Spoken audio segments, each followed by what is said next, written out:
Hello, all of you wonderful beings out there, and welcome to the stream. I am Raw Zim, currently using the TF Talkie, so transform me to your heart's content, everyone. And otherwise, we are playing Hotel Architect today. Both of the tabletop games may be canceled. We are still waiting for news from Tal on Piercing the Veil, but I have canceled Wild Traditions today.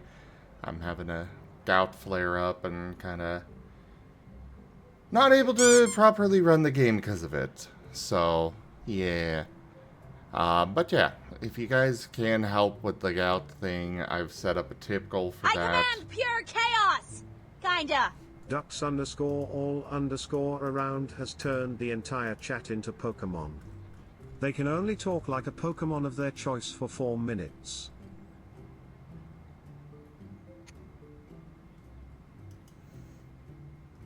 Volpix, Vol. Oh, that's for the viewers, yeah. I know. Tipped $10. Thank you for that tip, Kenku. Welcome.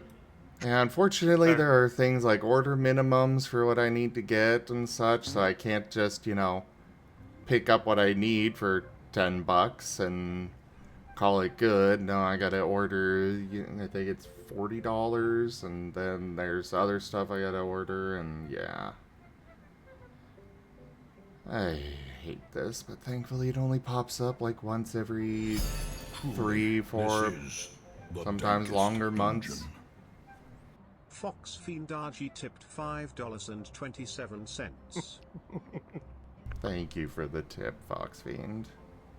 I will say any No tips problem. that come in right now I'll put towards PTV if we do wind up running that tonight. Yeah. Anyways, you were wanting to pick people's brains there, Fox Fiend? Yeah. So I've been looking at a couple of games that look to be similar in concept. The games are Grounded and Small Land. I'm wondering if anyone has experience with either or both of those and might be able to give me some information on how they compare. So, I don't know about Small Land, but I do know that Grounded is Grounded is a fun time. There is an actual story to it that you are meant to progress through, things like that.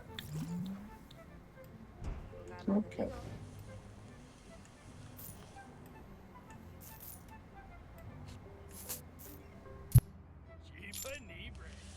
So Grounded is a survival crafting with a narrative focus on it. Yeah, the idea is you got the idea is you got shrunk down to miniature size and gotta survive. Right.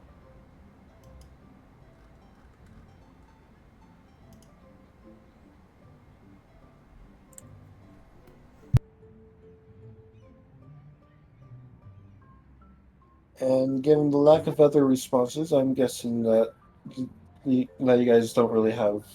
Well, the rest of y'all don't have experience with those games. That is correct. My focus is pretty much roguelikes a lot of times. And a Oh, little that's bit of fair. That's adventure. fair. Yeah, I have not played it. I think Kuroi might have looked at it, or someone I knew, but it was a while ago. Mm. Okay. Okay.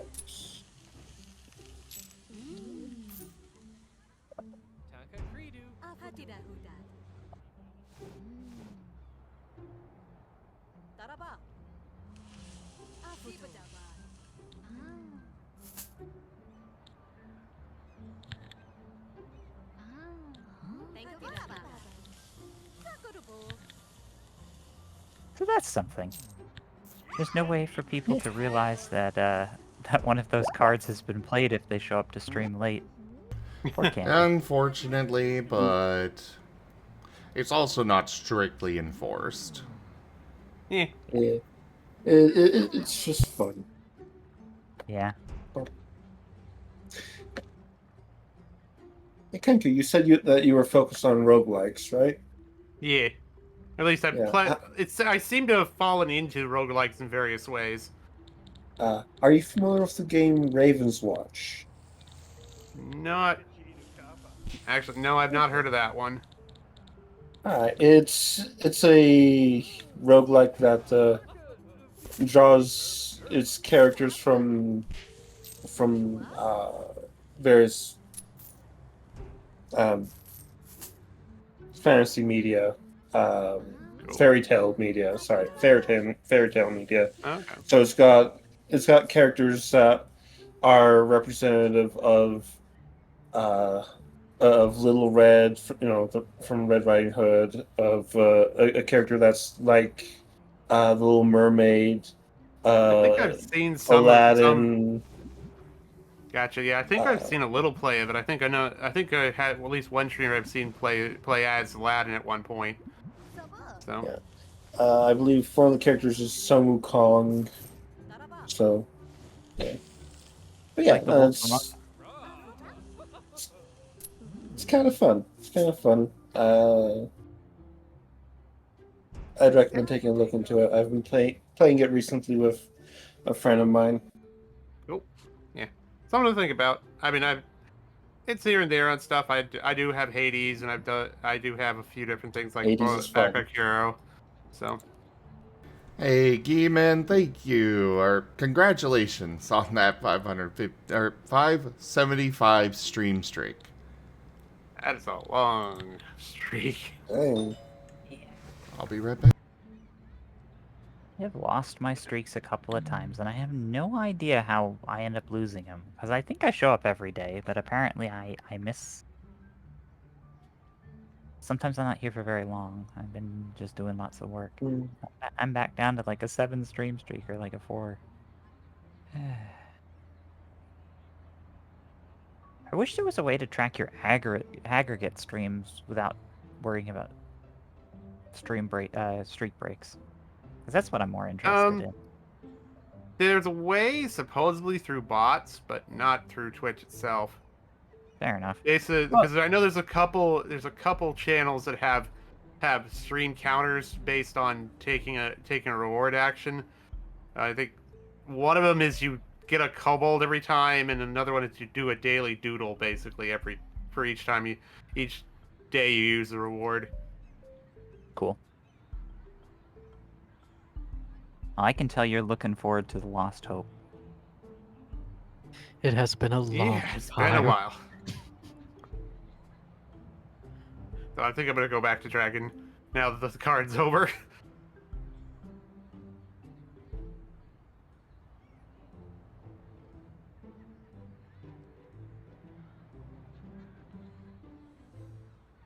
And yeah. Oh, that's probably what did me in. You get channel points. You have to get channel points in order to get the stream streak. So you have to watch long enough to get channel points. That's what did me in. Yeah, because I would pop in, say hi, and then pop out. Yeah. That's what got me. Because I made sure to show up at least once every day, but that's why. I didn't realize that. That's what got me. Hey, Frosthusky. Welcome in. Hey, Frosthusky. Hello, hello.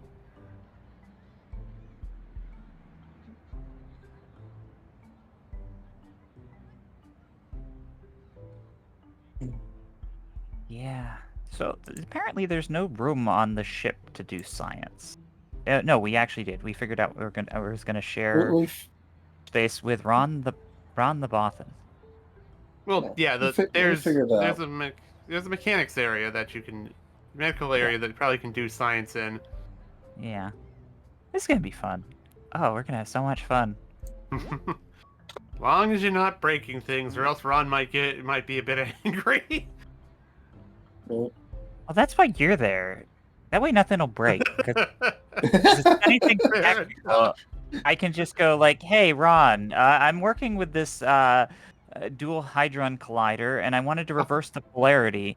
You've got that Omni Wrench. Why don't you help me with that? A what?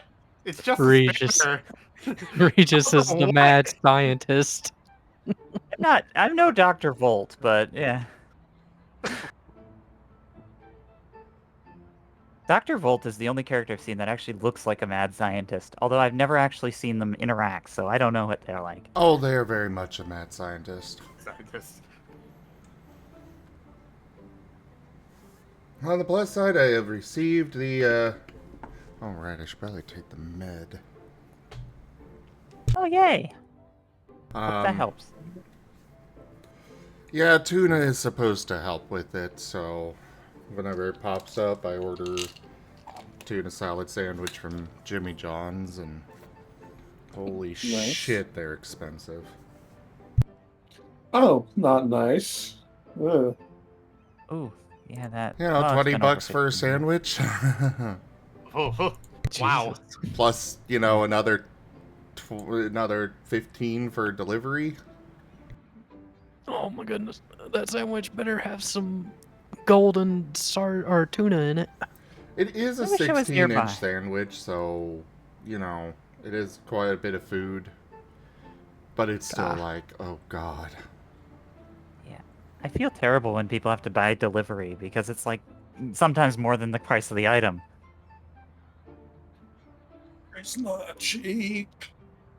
Yeah, the other thing that I need is tart cherry juice. Oh. Something to neutralize the lactic acid buildup. Yeah,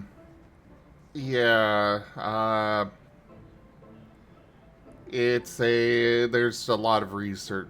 I have done a lot of research on gout because, oh god, for those that have never experienced it, I wouldn't wish it on my worst enemy. Oh, my boss, That bad. my former boss had gout. I always knew when it was flaring up. It's constant. Just this sharp, throbbing pain. It's essentially crystals in your joint.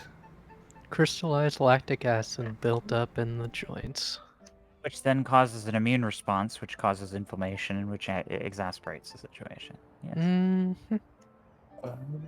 There was an anime called Cells at Work that had a demonstration of that. I loved Cells at Work.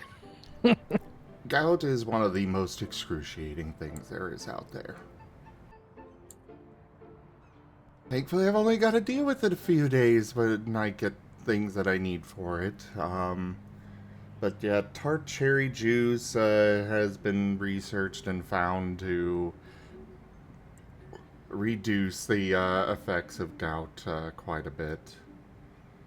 But it's also not cheap. Then again, nothing is anymore. Yeah. But to order but with that, it's like I can't just order it because gotta have a more minimum order, and I don't have a car to just go drive over there and pick it up. I'm sorry to bitch on stream, everybody. Hey, Brian. That's fair. Hey, Brian. Hey, Ben. Brian. Hello there, Brian. Just makes me want to give you headbats. I'm sorry you're having that problem.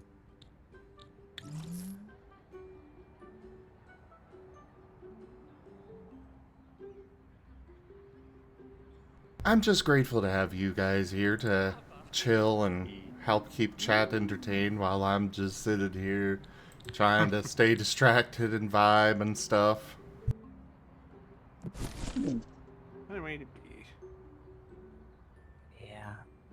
I am so tempted to go do more things on that tabletop. I'm just so excited about it. It's always fun. Last week was amazing. Oh, I got the first volume to the first chapter to the new Humblewood book, and I will say the Marten variation of the Marten. Well, I could guess it's been Marten. Well, it did the long body variation of the Muscellid race is pretty decent with maneuverability and ability to dance to distract the heck out of your enemies. Ah, yes, the Weasel War Dance. What game is this? This is it's a splat book for 5e called Humblewood. Beyond the new book is basically they have a secondary book that's more of outside of the original book's region, and as part of it there's a musclehead race that's among the new options. Cool.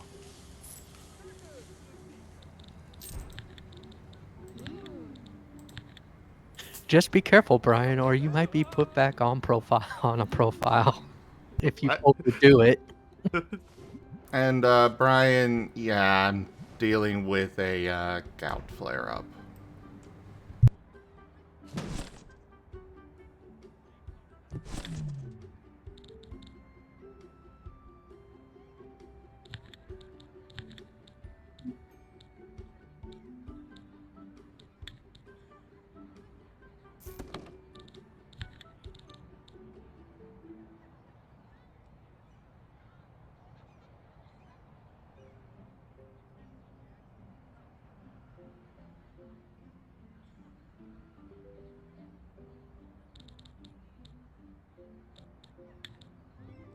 I'm just imagining going to eat at that restaurant you have there with the tables that way.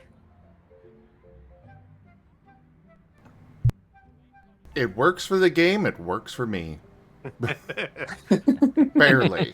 It's probably actually spaced further out if it was real stuff. So Yeah, that's fair. Because otherwise, being a waiter there would be terrible, as well as anyone who's got a window seat. Have to like shuffle sideways between the table. Although the spa looks great. Yeah, that spa is very nice looking. wait.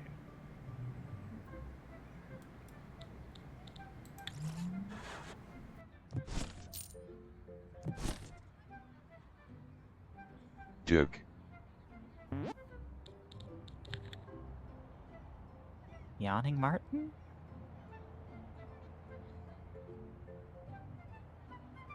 They Camera set up a, camera in Buddy's room. Needless to say, that camera did not last long.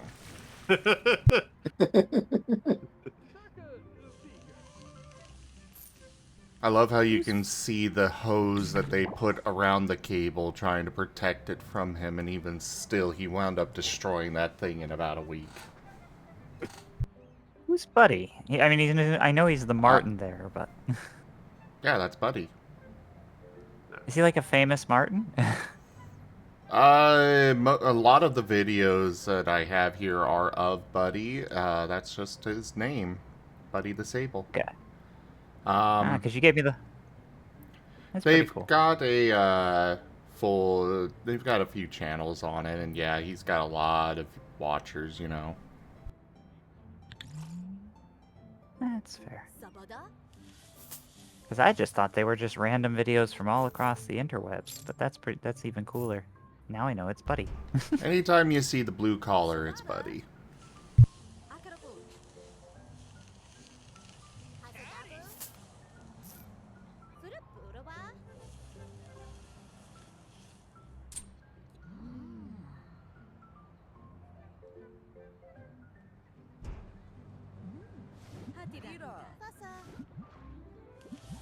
Yeah, Fergus actually did a lot of damage in that fight, to be fair. No, he didn't. Because, yes, he did. He built 2 robots that ended up completely trivializing the entire fight. That was on him. I will not count that as his success. I mean, the fight was trivialized when we fixed it, when we solved the issue of the darkness. Because that was in the end, and its biggest strength was basically as a stealth assassin. Yeah, it wasn't that it was dark, it was that it was literally doing perception Right. filter magic. Yeah. The sight block, the blindness, yeah, the sight blocking. Which was Because also without Fervus. that their ambush ability was basically done. So Yep, it was through Fervus's robotic extension. was it? That'd be Yes, because the bioscanner was inside of ARF, my old bioscanner, and what ended up happening is the bioscanner alerted ARF to things, and because ARF was a machine, the psionic effect didn't affect it. Technically, it was because the roll really well, but my character's analytical mind was like, oh, it was probably because the instrument it was not affected by Jedi mind tricks or whatever. Sith mind tricks, but Alchemy-based magic. Who knows?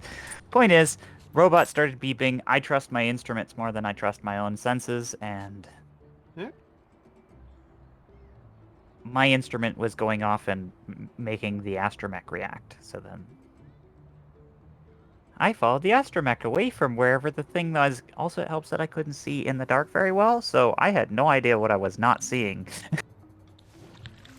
it was just we were far enough away anyway. Because the other danger to that is if it was still up, is one of us could have walked into the pit. Well, yeah, apparently Fervus was at least the one that actually saw it and alerted Sen. Yeah.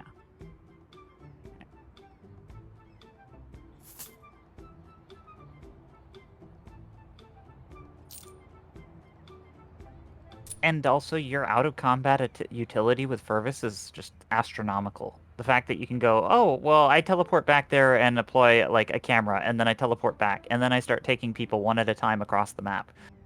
Yeah, that's really, really powerful. Your direct fighting effectiveness isn't everything that defines a... They'll also improve. I mean, the Force Blast will probably be of use if they have to deal with Shadow again. Yeah. When it gets around to that, at least. Yeah, and as cool as the Lothwolf is, I don't expect it to win a biting match with an Eldritch Abomination. I mean, it is a 9-foot tall wolf. I could think it probably Against a 40-foot side. blob with armored plating. That's like a wolf versus the Thing. I don't think it was that big. It was a 2x2 space, so Lothwolf only occupies one space. No, Fervus does No. occupy 4 squares. Hey, 4 squares. Oh, yeah. you're the same size as it? Okay. Yeah. 40 foot would probably be at least a 20-foot diameter, which would be like a 4x4. Yeah. Okay.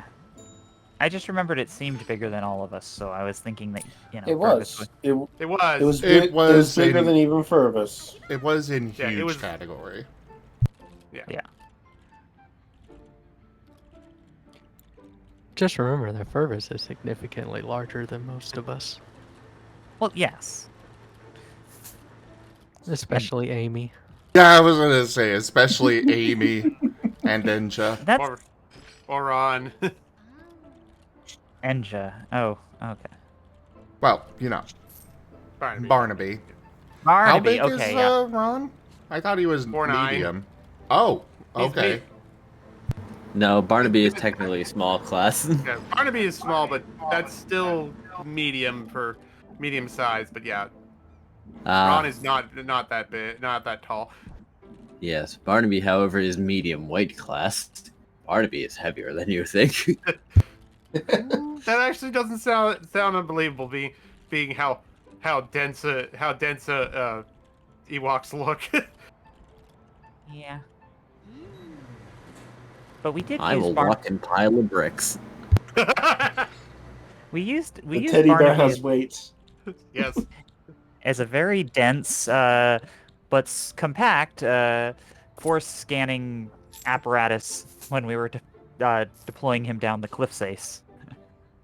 A force dowsing rod. Just wiggle if you detect force We'll keep lowering you down. Wiggle if you detect forms.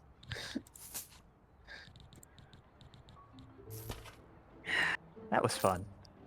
And the rain that just wouldn't end. Because I played like 5 or 6 weather cards. Oh, no. That is reserved for Wild Traditions. That is the Wild Traditions special. But no, that was actually just Kuroi being nice and gave us 2 rain cards. we had Oh no, wait! I'm difficulty- thinking about Agents of Reflection when Oh. a lot of the chat was mad at Gabby because Gabby did shenanigans during Wild Traditions, so they played like 20 weather cards on us in one thing. Yes. I missed that. Did that happen in the last few weeks? It's like a month ago, maybe Oh man. 4 or 5 sessions ago. 20 weather cards? I want to know what happened. I was hyperbole. It was more like 6, but Okay. Well, I know that 4 weather cards was a precedent that I had broken during Wild Traditions, and apparently when I did that, the gods got involved in making hurricanes. So what happens at 6? yeah, the hurricane sandstorm type thing because it was in the Middle East, sorta. Oh. That's fun. Did everyone have to strap down or get blown away? No, we were in a Humvee for most of it.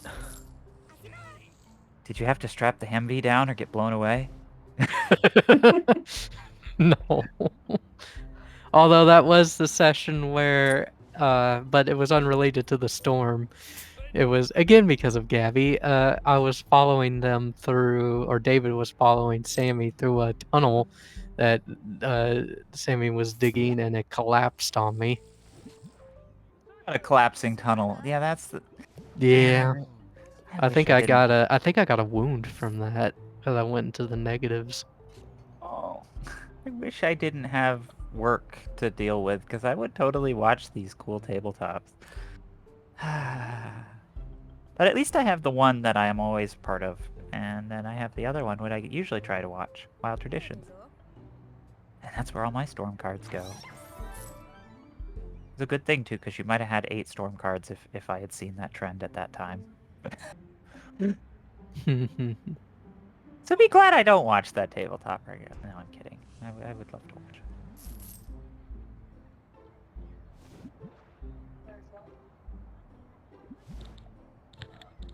But yeah, no, the 2 times we did major storms in Wild Traditions recently was the big airship thing, where we basically we got Ren to get an "Are you sure?" 3 times in a row from the GM about, oh, I don't need to tie myself down.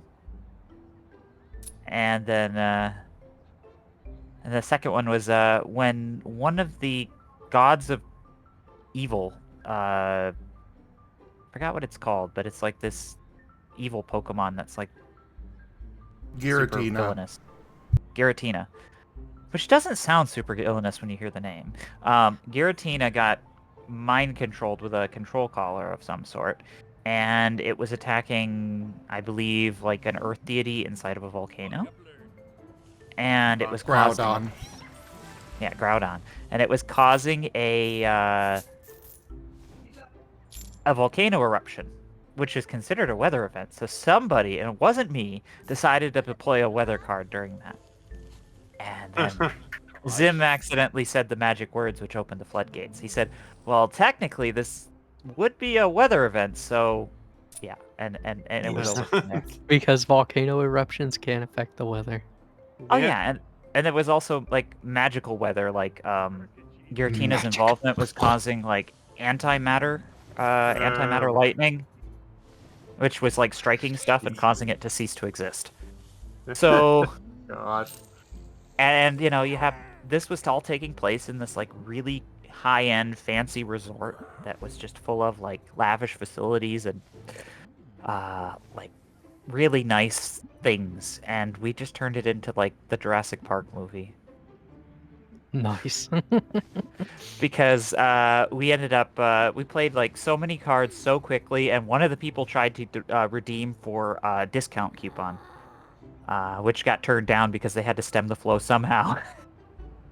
But it was the first time I had actually got the tabletop GM the storyteller to yell at a chat because we were deploying too many too quickly. I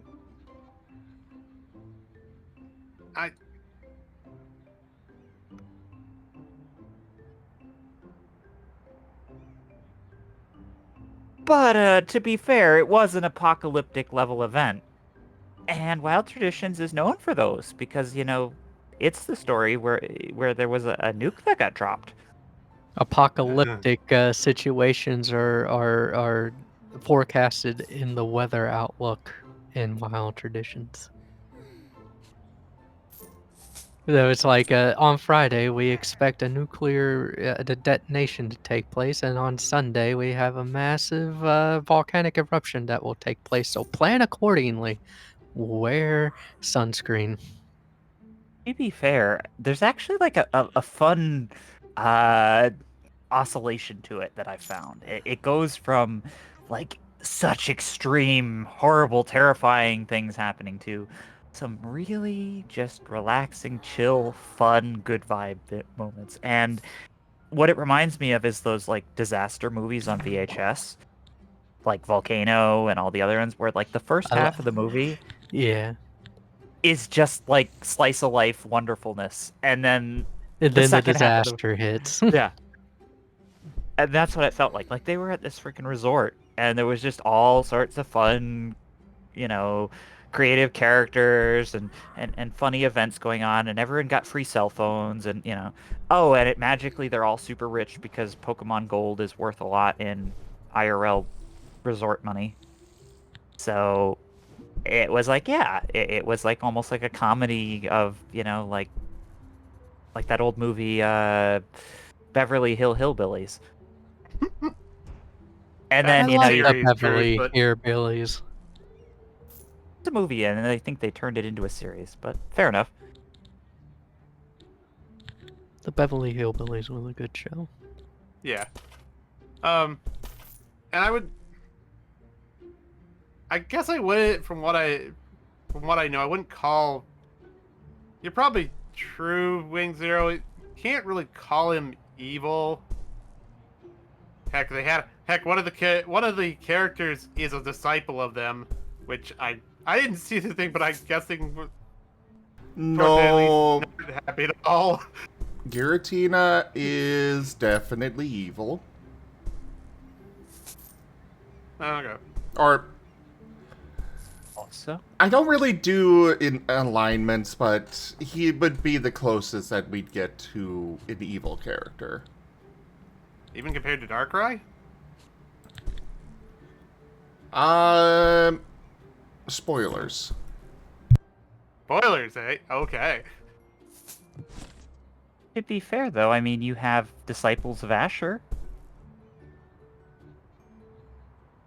And Asher is the evilest. Asher's he like the is. Hulk when confronted mean- by strong people. Only with Asher, it's evil people. Asher is evilest there is. Isn't that more of a disciple of death, which is a different sort of idea? Oh, he's self-proclaimed evil, so he's definitely evil. He's evil death. If he said he was the good god of death, then maybe. But no, he is the evil god of death. I mean, it's the god of death that already makes your mind think evil, but now,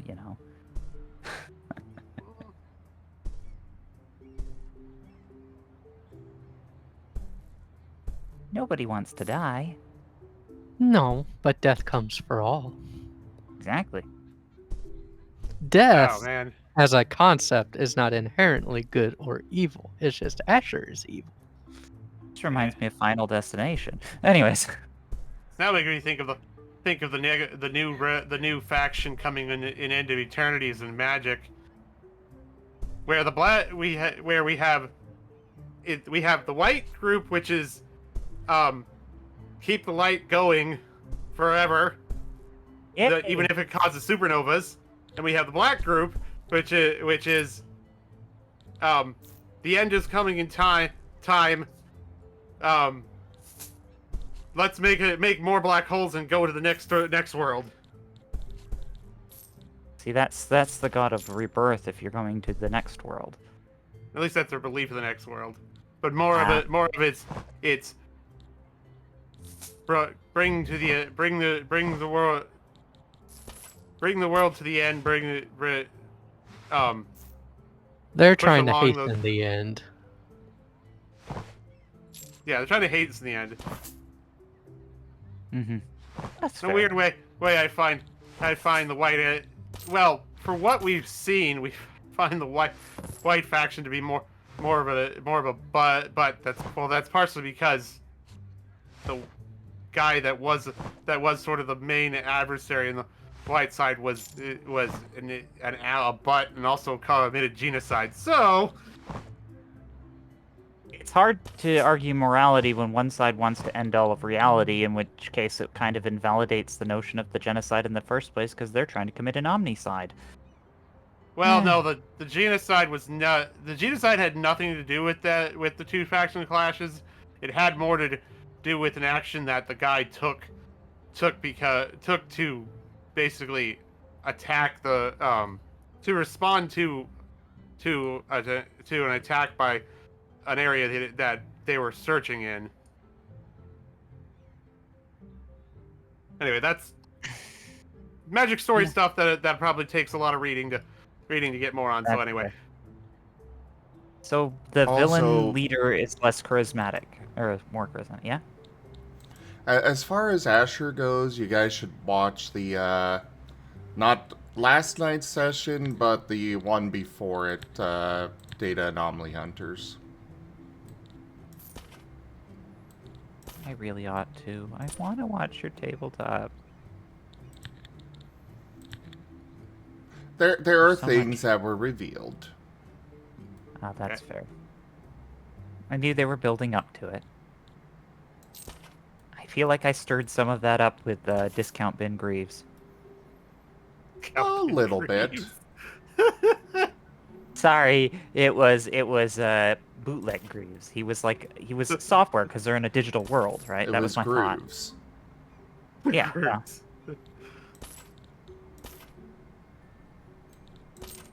Well, he didn't even do anything like Greaves or Grooves worthy at that time because no one wanted to do anything from him. They were like, "No thanks.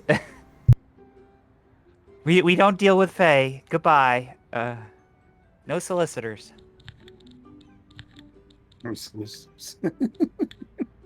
Solicitors get the knife. Like literally, one of the characters said, you know, "I'm going to stab you if you come back. Don't talk to me or my son again."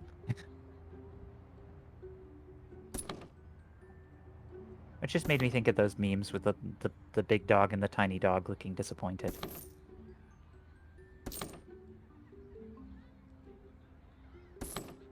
I like how you're making your rooms look not like a Tetris board now. I'm doing my best.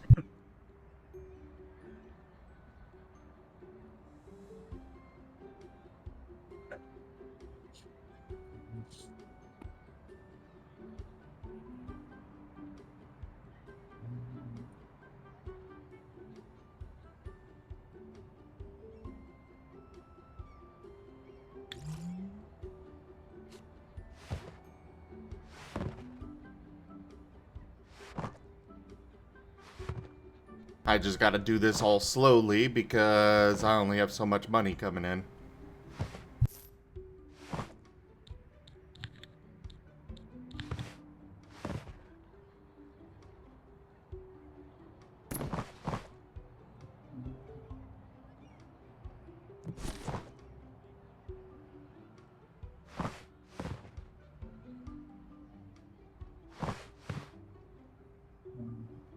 So it's going to be interesting when Barnaby learns how to steal actual, like, knowledge out of people. It will be a very bad thing. Or good for the party, depending on how it's used. I'm just afraid you're gonna roll badly at one point and just have your memory blanked out or something. Would that really make him that different? Potentially. Still be the little guy, but I just don't know. I don't know. You wouldn't have the Ewok culture anymore. How much is instinct in Barnaby, and how much is environment? Yeah, exactly. That's an interesting concept to consider.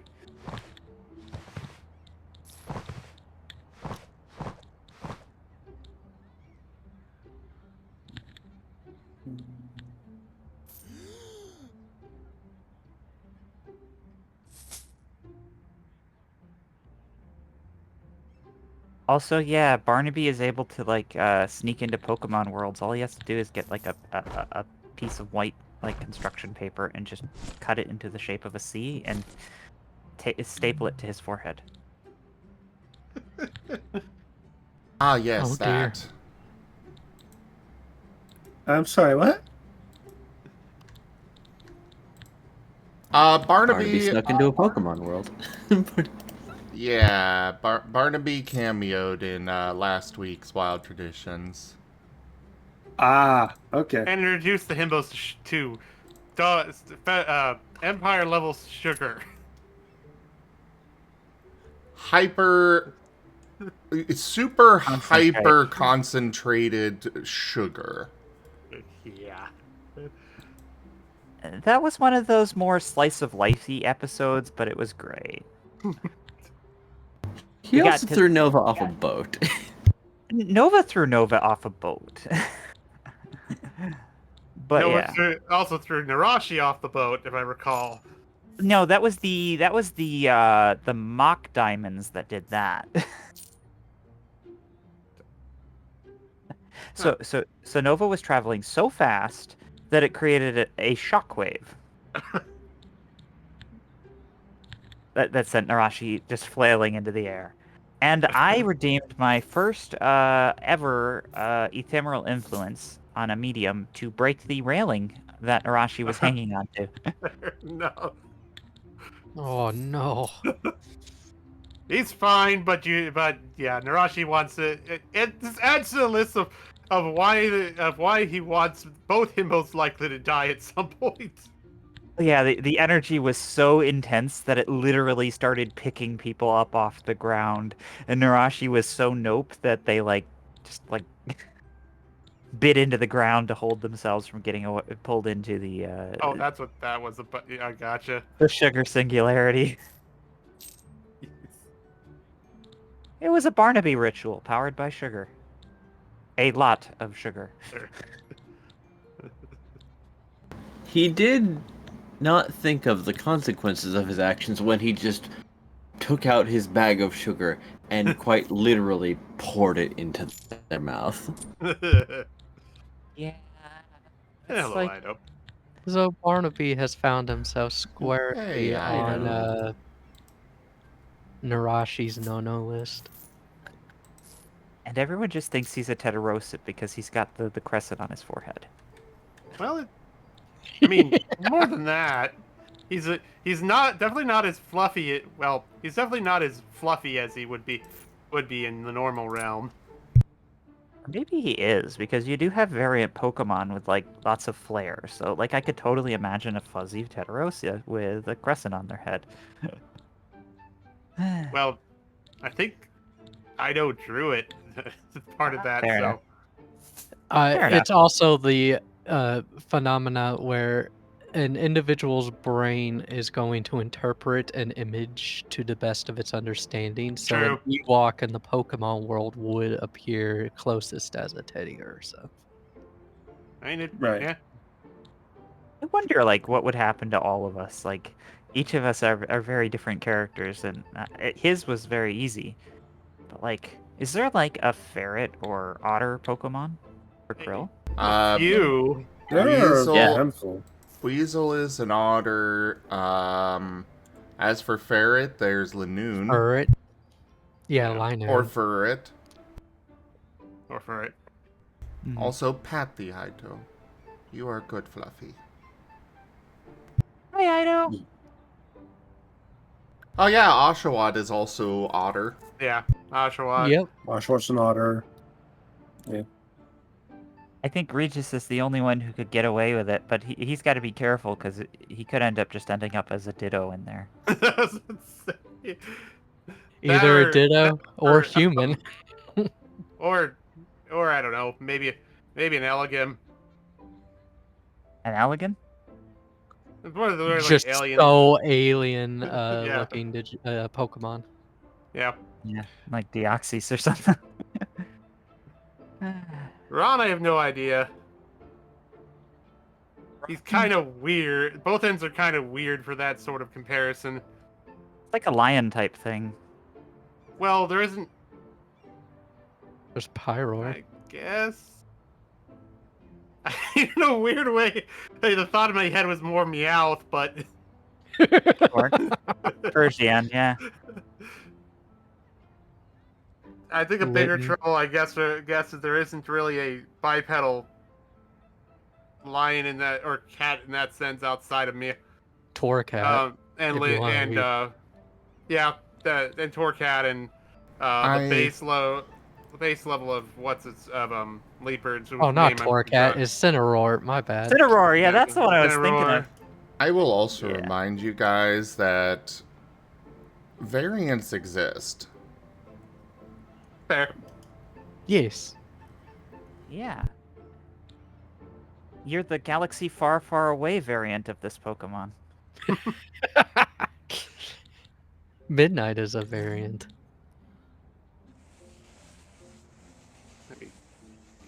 I've basically written Shale as a weird hybrid in the end. In a way. And then what would Amy be? Vulpix. Vulpix. I was actually going to say Braxian Truth. Gregson? Braixen would be Yeah. would Yeah, be it could cool work. too. And we I was- know I was gonna say a lowland Vulpix because she's got gray fur. So Gib Gab, Could be a low one for Vulpix. Tao's dealing with an emergency. As for wild traditions, I've got a gout flare-up that I am dealing with, and it's causing very severe sleep interruptions. So, I was just not able to get good sleep today. At least not enough to also be able to prepare for session today, and things are just drafted out for the next session, and yeah.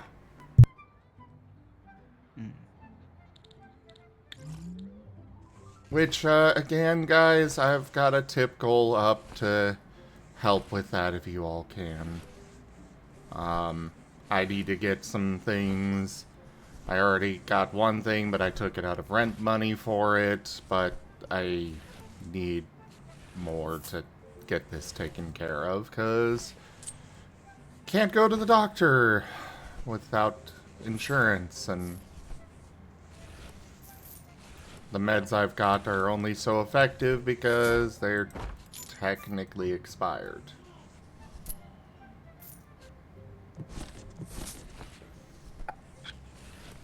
Because, yay, not to get super political, but Medicaid cutbacks, because that, you know.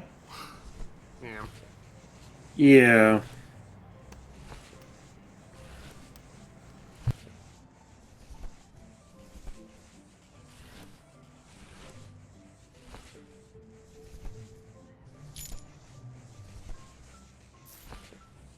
I'm still fighting on that front, because, you know, they're like, they want us to be working, and I'm like, well, I've got evidence that I'm working.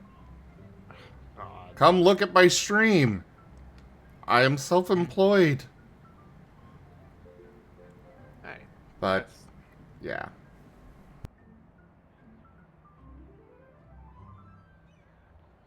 There's also the fact that, you know, I am literally the thing that they are accusing everybody of somebody that just sits here playing video games. A gleaming yeah, endowment. so dumb. Thank you Ido so things much, tipped Ido. $25. Zrax Heart Razim loves. Thank you so much, Ido. I really, really appreciate that.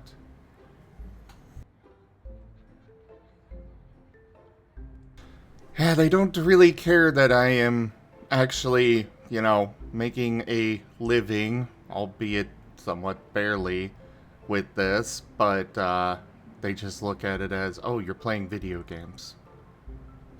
It shouldn't matter. If you're filling out a income tax return form every year, it's work. I mean, definitely fucking am. Yeah. Yeah. Yeah. Hmm.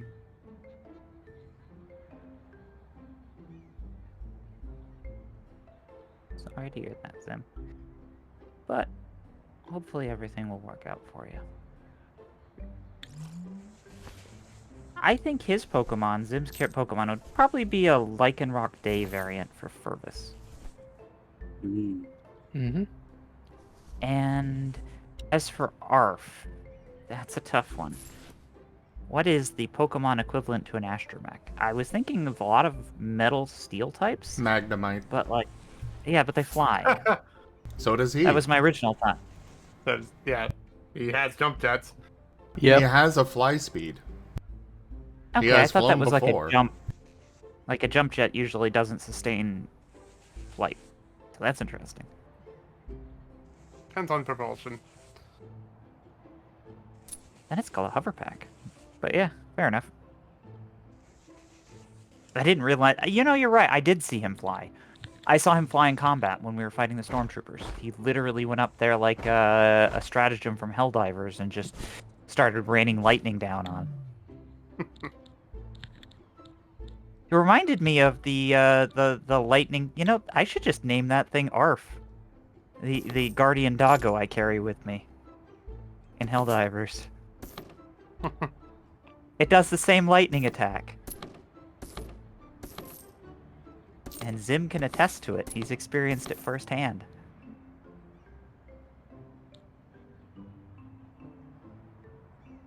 So, for those of you who didn't know, there's a new stratagem doggo out in Helldivers. The doggos they refer to them as dogs. They're like hover robots, Right. and they have one that shoots a machine gun. What?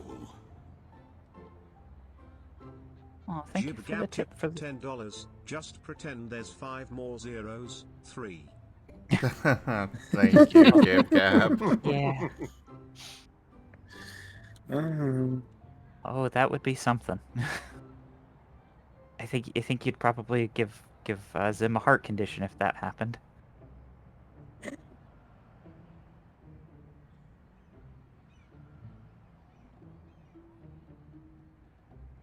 But yeah, no, there's these doggos, right? And they're hoverbots, and there's one that shoots machine guns, there's one of them that shoots a laser, and then there's one of them that shoots it's called dog breath. It shoots a gas at enemies that confuses them. And then the newest one is a lightning doggo, which does an arc thrower. And it basically does what Arf does, and it goes bzz, and everything it zaps dies. Go And Arf. Dispense liberty on die enemies. Oh, and the best part is it's true to action like the replica of actual Arf. It actually will zap party members. That's actually I mean, I've seen Zimus and Helldivers using the laser one, so I could see that very much with how Helldivers works. Oh yeah, and it's because the arc thrower will arc and bounce to adjacent valid targets. The first time it won't hit an ally, but the very first arc it doesn't discriminate. In fact, if you line yourself up wrong, it can arc all the way around and hit yourself. There's in fact a special kind of armor that gives shock resistance, but there's only one enemy type in the game that does shock damage. So, considering that, and that there's only, and at the time that armor came out, no enemies did shock damage, and the fact that armor was viable, Should just tell you how likely friendly fire is with it. Hmm.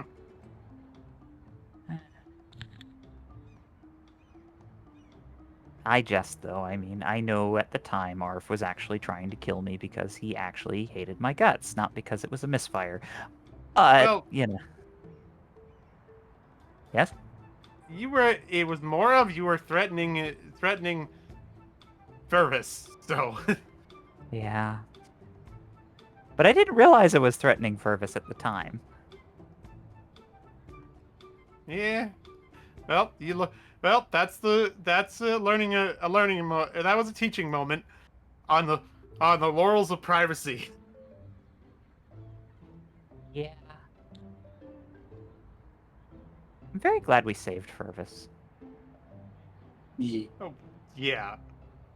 Regis didn't hold a grudge, and that's good. Yeah. Yep, that's good. Because I was thinking, I was like, yeah, no, an actual evil Regis would have probably just, well, I suppose it can't be helped. You'll be missed, Furvis. Yeah. I am certainly glad that Furvis was saved as well. I think everyone's glad. Regis, if he truly becomes subsumed by the Darth Rekus illusion. Oh, if Regis became subsumed by the Dark Rekus illusion, there'd be all sorts of problems.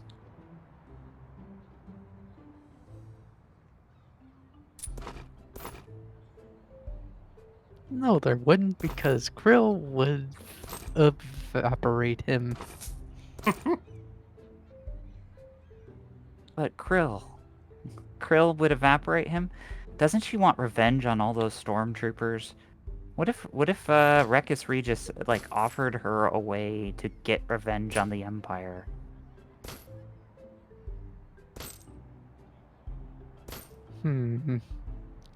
Because just because he's a typical Sith, always knows how to. It's almost like I actually thought about how to play Rekus because I'm trying to make myself a good replica of this mighty Sith Lord. Well, you're doing a good job. and that's why I literally good job.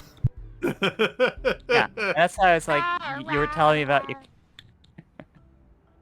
Oh, that's so cute. That's why Regis literally said, "Stop right there. I don't want to know about you. You don't know what you're doing."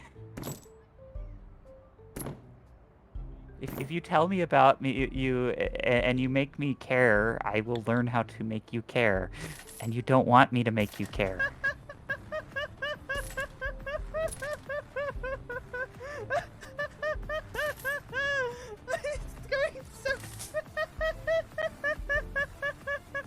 I love physics. Ah, yes. Sada's laugh of such physics, pure joy. Yes. I love what physics was too. happening in that instance? Kerbal like a Space physics Program. Oh, I think that's enough said. yeah. The Kraken. It was the Kraken. No, he was launching a rocket. I love physics, but physics doesn't love me very much.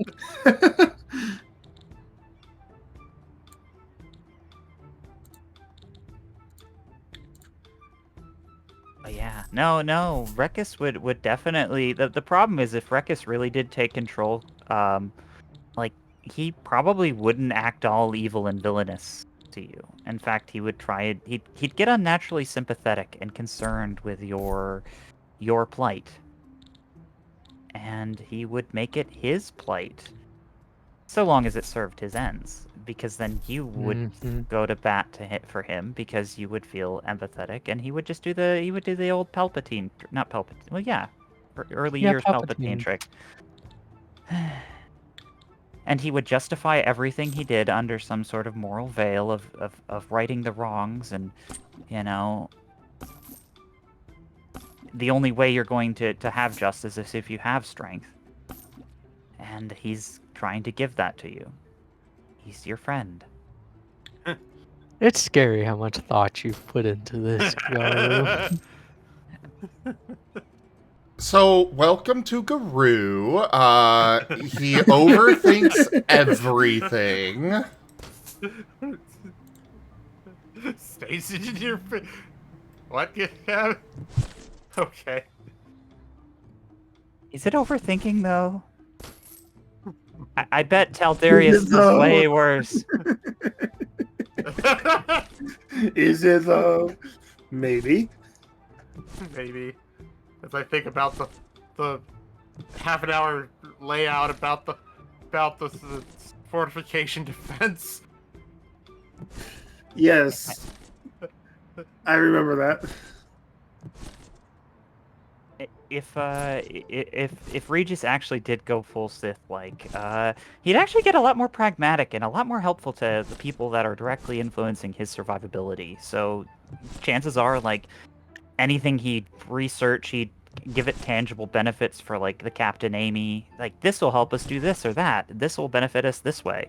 And just kind of, always adding a little bit of honey with any kind of thing he does. Because he's seen what happens when he turn everyone against him. And he's seen how fragile that is. Of course, he'd probably stop seeing everyone as equals or friends, which is the problem. Yep. Which is why I drew that sketch, because there's like this whole notion of, Regis could go one way or the other. He could go the one way of making, like... I thought of the idea of him actually empathizing with Krill and taking on the shape of a Solonian and making some fish food for you and giving it to you. And like, that's why he's holding a fish on a stick. I was going to have like a happy Solonian smiling in the background. And then on the other hand, there's Darth Rekus, which is power. Power gives us freedom, and freedom gives, it's the whole breaking our chains. And then once we get to choose what we want to do, we can right all those wrongs. We don't have to be afraid anymore. I think Krill would personally prefer the Solonian to the Sith. Because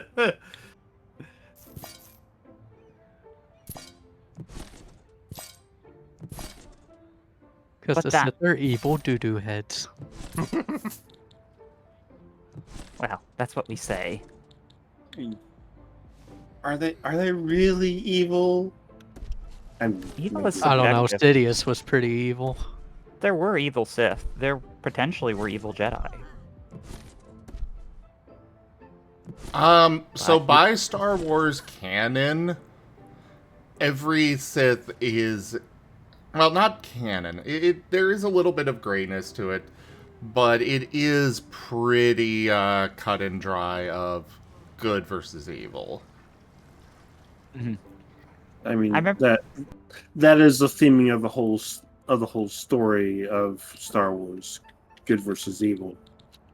I remember reading that there was something about the whole ivory towerism and the elitism of the Jedi Order that actually kind of created the Sith reactionary movement, which, Well, the Jedi weren't always like that.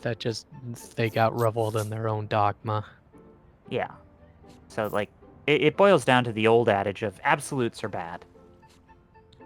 Like that you were talking about the Magic the Gathering. Oh, absolute black holes or absolute supernovas. These are both bad things. They're inimical to life. Life cannot thrive in absolutes. Well, to being clear, they don't believe that is more the belief of the monoist that was part of the Black and Line character that was part of the party in the story, who wanted to live and thus did not follow out with his mission. But to the White Aligned, it's their belief that they can reignite the sun is their position, and that is what they are attempting to do. Because the sun has gone black nova or however the monoists had done. And to Alfred's position was, no, it's not going to you're going to reignite the sun, and the sun's going to go supernova. So it's a flawed plan, and it will result in worse problems. Yeah. Yeah. And also, to be fair, I can refute myself when I said about the whole absolutes can't thrive, because they say it themselves. Only Sith think in absolutes is a very dogmatic thing. But Yeah. I guess therein lies the illusion, because you say that about your opponent, but are you the ones that are the absolutes? Mm-hmm. So that's interesting, and I guess.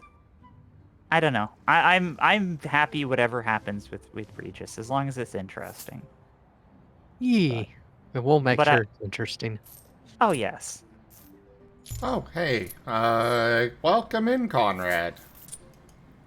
Let me go ahead and bring you up on stream. I will be right back.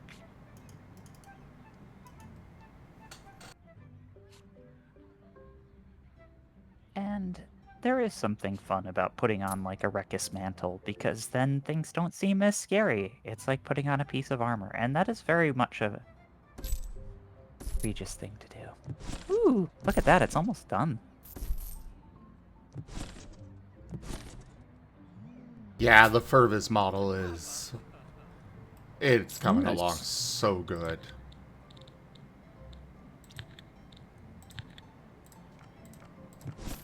I can visualize the head pats already. With the hair physics scrunching down as the hand pats the head. But look at that hand. That looks like an actual little action figure glove. Like, I would imagine that on like an actual action figure toy with posable fingers.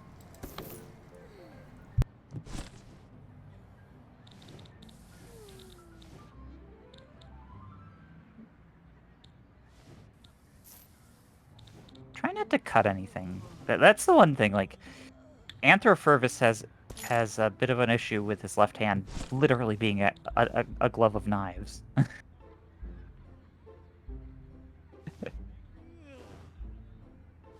Oh no, they're flat. They're dull on the tip. I thought they were literally just sheer blades. They are not. That's good. The Okay. palm of it is, it's not sharp, but the fingers are sharp. Yeah, they're more like daggers, though. They're not like, I thought they were, like, literally just, like, slats of metal in, like, Edward Scissorhands style. Which would make sense on a doggo, but not so much on a anthro. Very cool.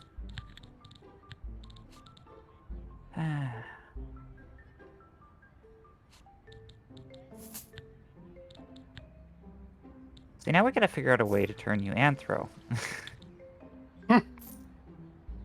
I do not want to imagine how tall Furvis would actually be anthropomorphized. Probably, I'd say somewhere around like 10, 12 feet. He is already 9 feet tall. You stand him up, he's going to be towering. Potentially, yeah. I do have, I did already come up with his canonical anthro height. Oh. Ah, okay. What is it? Reminding myself, just gotta bring up the ref. My brain is not all here tonight. That is fair. That is fair. He is 8'2", anthro. Oh, he's actually a little bit shorter. Smaller. Yeah. So we've reduced the total mass in the doggo.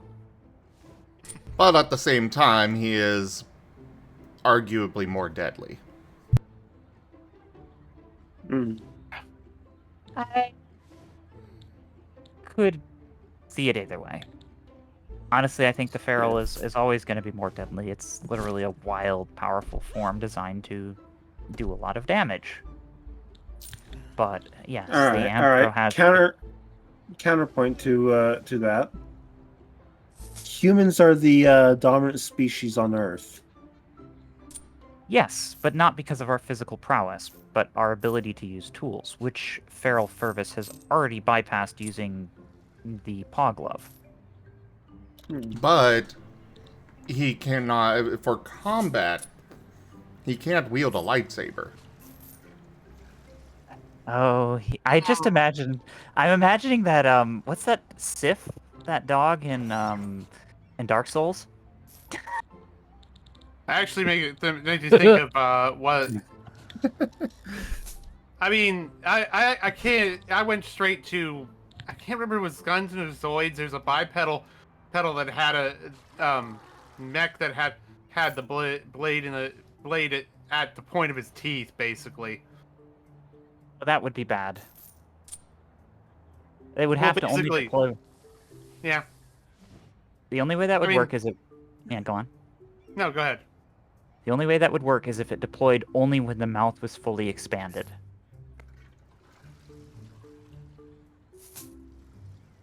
But also, you could just literally like duct tape a lightsaber to the top of Fervis's head, and he could just teleport around and teleport the lightsaber into whatever he's facing. The lightsaber on top of his head. His ability to You are see not the- turning Fervis into a unicorn. There is a force ability that allows a user to telekinetically control a lightsaber. What I'm referring to, though, is his ability to teleport. He could literally just hold Yeah. the lightsaber in his mouth, and if he teleported beside someone, he would teleport Yeah, the that would- lightsaber into them, and that would work just as well. That's where his deadliness comes from. You can't parry that which isn't moving. It is just there from when it isn't. It's like an old character design of a character. Yeah. I mean, if you're talking about parrying with how Jedi's work, they would likely if there was that sort of parry, they would probably have enough of a warning to step back and then step into parry. So Yeah. The only way to dodge it is to literally not be there to dodge it. You'd have to preemptively dodge the attack. Yeah. But it would look really cool. You just see like Fervis it would be a bunch of blink shots of just, imagine it in like a perfectly pitch black cave, and the Jedi comes in and he's got his red lightsaber. And then all of a sudden, it just flash cuts to a bunch of like shots of Fervis's head all around him with the lightsaber poking out the side, and the Jedi is just moving. That's how that fight would go.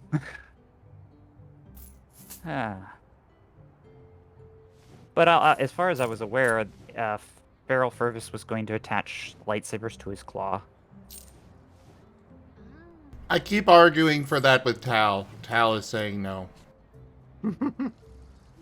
I thought you could do it. It just wouldn't be cool looking. Like you'd literally just get the gauntlet modification where it's like the two lightsabers strapped on. Tal just keeps saying no. Oh, okay. Darn. Say no. I mean, It's like Zim is like, but picture it, and then gives his spiel, and then Tal just like, but picture it. No. all we need to do is give him a counter picture. If not this, we duct tape the lightsaber to the top of His head. Do you want that result? Do you really want to cause him into that to unicorn. happen?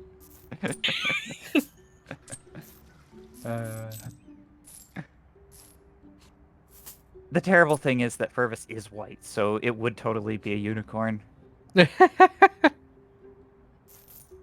But there is a legitimate force ability that allows the user to telekinetically control a lightsaber. Yeah, but that wouldn't be playing to his Fervis's strengths. If he was telekinetically controlling it, it would be like using a boomerang in Legend of Zelda and then teleporting around. The boomerang comes to follow you, but it's always late, so he'd be throwing it and then trying to move it around and hit stuff all the time. Which could work, but it's no Sen style, always chucking it and picking it up. Actually, the only way I've seen it used was in Knights of the Old Republic 2, and Kreia just stood, didn't move. So it was like she was pulling her presence across and that was 3 lightsabers. I mean, yeah. That's So like Fervis wouldn't be moving because his Right. consciousness would surround the lightsaber or lightsabers. That is really cool, but it doesn't play to Fervis's natural strengths. Like, he is I the most know. mobile thing. The fact that he could literally teleport onto someone with a lightsaber extended is kind of like that unfair, broken lightsaber technique where they retract the lightsaber and draw it back, except for instead of retracting and drawing back the lightsaber, he's retracting his entire existence and then drawing it back. So I don't know if that would still count as the unfair fighting tactics. I guess we'll just have to wait and see how Furvis, if Furvis will have a lightsaber, be able to wield it, and how he would do such a task. Yeah. I guess there's multiple variants. It's like, I like to think of it as like multiple mirrors, where you look at and it could have been this way, it could have gone that way. It's like what Regis is doing right now. He's looking at all the potential things that he could end up. There's a Furvis that has a psionic lightsaber where he's chucking it around and teleporting and catching it. Like he throws it. I will say that will not be how Furvis fights with that. Okay. He does have vibro blades that he uses for throwing and then pulling back with the Force. Oh, just like his master's teachings. That's not his master, but yeah. His master. I came up with this before I knew how Sen fought. Okay. See, now I'm just imagining that those get shot out of his glove, like his gauntlet. So he'd just kind of do like the pawing emote thing, but then it would shoot out a knife, and then he would teleport over and pull it out with his teeth, and then it would magnetically go back into the mag rail, and yeah. Yeah, he could totally copy that. That's why Zim was reacting so when he heard about how that's how what's his name fought Sen. He's probably thinking, Tal stole my idea. I think he said something around those lines at the time. Yeah.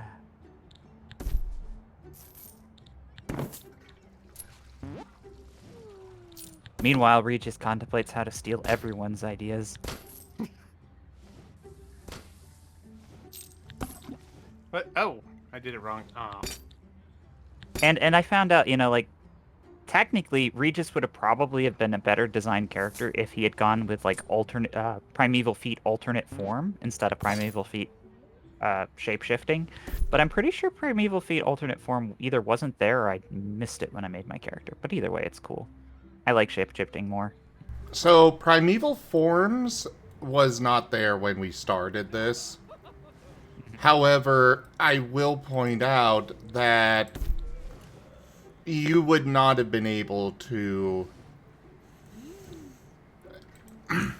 One sec.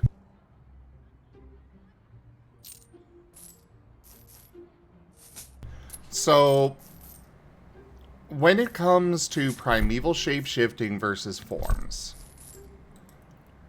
the shapeshifting allows you to actually, on the fly, take on something else. Whereas the form is something that you have to specifically design ahead of time. I'm honestly considering a hybrid variation of it. Of taking effectively potentially both feats down the road. Because go for it. The notion is that, like, maybe not Darth Rekus, but like either something that's like Regis where it's designed for a specific task or style of play, because there's Regis that's like the analytical, who's the scientisty person, and then there's the Regis who's the cunning and an instinctual. So Makes sense. that could be an interesting thing to go into, and I'll have to think about it a little bit more and figure out where the stories are going. But that would be a cool evolution, because I actually have an idea for it, because I actually just got a new talkie, but we'll see. Interesting. Oh dear. And now that we're was followed. yeah, that was Anja. So, Like, you could absolutely use the, you could use the form to make yourself a alternative, like, combat, form for yourself. But, like, in the case of Rekus, you would not have been able to do that if you only had form. Right. No, that makes absolute sense. It's more of like, as I'm developing Regis, I'm thinking of like, there could very well be a version of Regis that's like, when he's relaxed and himself, that is more focused on one thing, and then there could be a Regis that's potentially, everything here is a threat to him, and he's going to try and deal with that. So, which is more of a instinct, combat type thing. And that does solve the problem of being kind of typecast in one role or another, and having to, be that as someone that is versatile. So it's definitely something to consider. And what would happen more than likely if I did do that through the Rekus side is that I would end up creating like a pseudo Sith persona that came out from my time with Rekus, but it would be my own thing and not Rekus himself.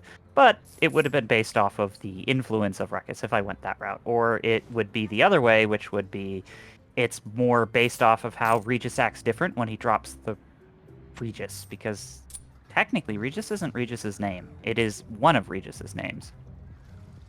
Ah, yes, because you do, or you have stated that Regis is kind of takes identities in order to protect himself.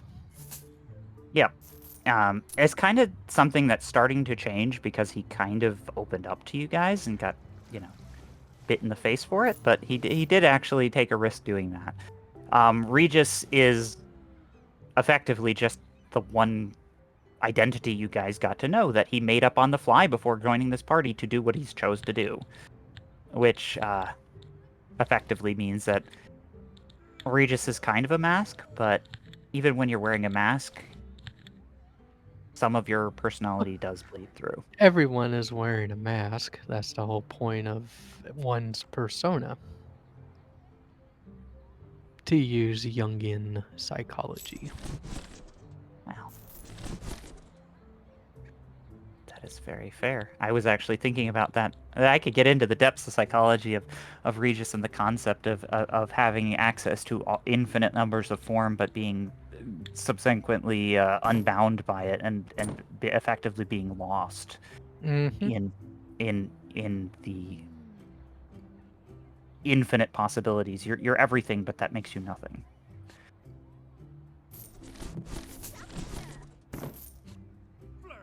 That's why some forms would be more important than others. If Regis went down that route. And the ones that are important forms to him would be the ones that would be shifts. Although technically the way those abilities intersect, they wouldn't have anything to do with shapeshifting. So effectively what that would mean is it would be more of a personality change on Regis and less of an actual physical change. Although, which is weird because with primeval feat of forms, the one thing that doesn't change is technically the personality, because your logic, your cunning, all that stays static. If I understand correctly.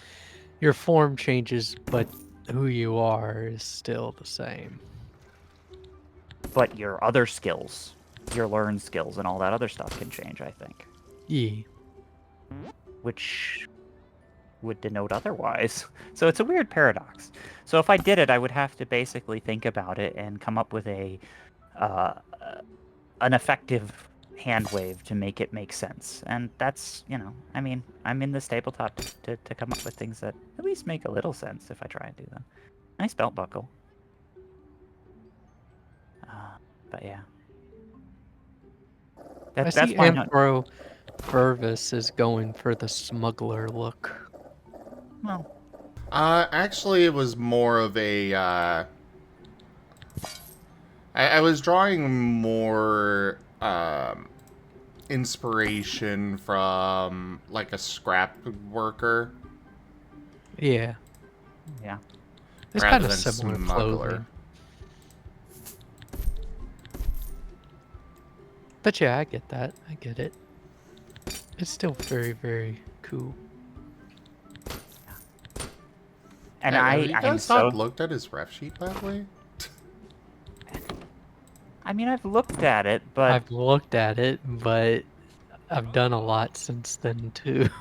Fair to be enough. fair, I associate more with feral Furvis than with Anthropurvis. Anthropurvis lives in a nebulous existence of he's non-canon, but he exists. So like, when I see Furvis in my head, I think of the wolf. He's still a wolf.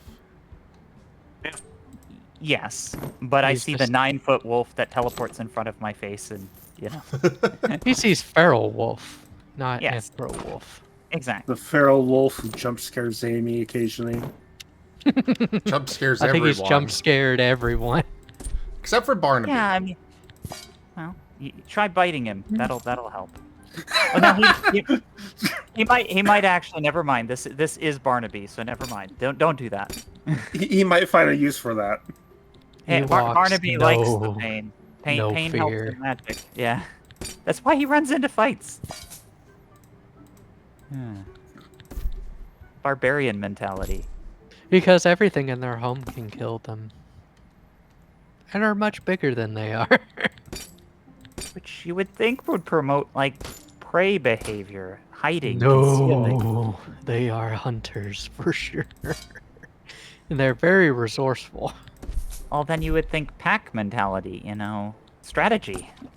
Not just run at the thing like lemmings. Yeah, so that just might be a quirk of Barnaby, because they do implement strategy. Yeah, I was just thinking about the Hoth. They do battle, work not- together, but yeah. Wait, Endor battle, where they actually like made traps and like planned. They didn't just run at the AT-ATs with sticks. No, they had those traps set up already to deter natural predators on the moon of Endor. They just co-opted them for the purposes of taking out the ATSTs. Yeah, there's a difference between being small and fearless and being small and food.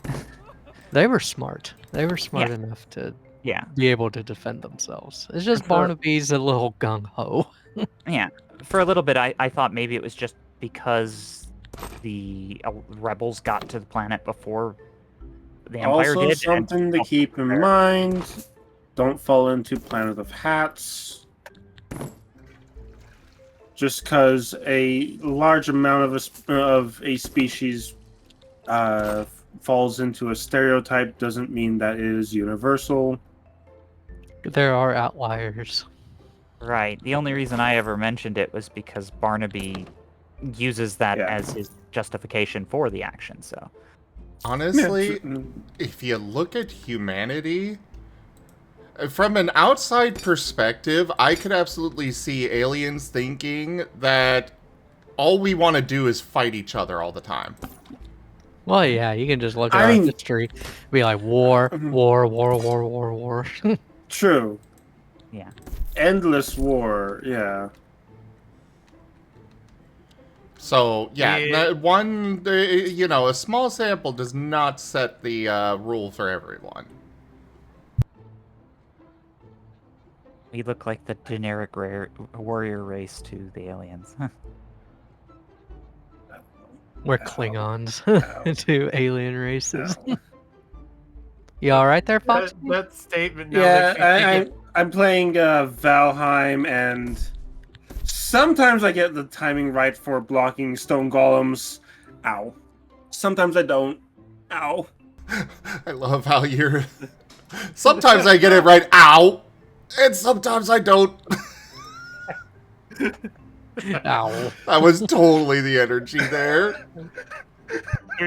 Well, the time of being Klingons, it makes me remind you of that. There's this thing about the Klingon frost resist. The Klingons' opinion, or well, I think it was some Federation species opinions of the Federation of humans of the Federation and how insane they are with things like blowing up a warp drive because they can. Yeah.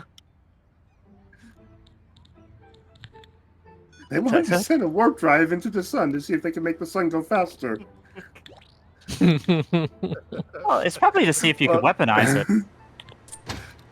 Well, I mean, did it make the sun go faster? Yes. No. Made its life cycle go faster, maybe. I wouldn't say weaponize it because it is the Federation. At least at that point, among themselves, they weren't looking to wage war if they had to. It was more about science in every way they can. Isn't it always? Like the Genesis device wasn't built to be a weapon, but it was one. This is true. What is it? Division 32 or whatnot? Division... Section 31. 31, yeah. Section 31 is all about the dual-use technology.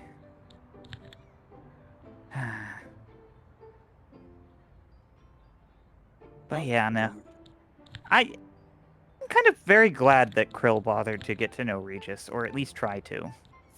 That worked out really well, because very much how we described the shapeshifter of being anything but not being bound to anything and end up being nothing, without any actual bonds and the whole crew seeming to turn against him, that could have very well have resulted in a very different kind of Regis outcome. Like, especially after that Darth Rekus moment, if Krill hadn't been the Krill that he knew her to be, yeah, I mean,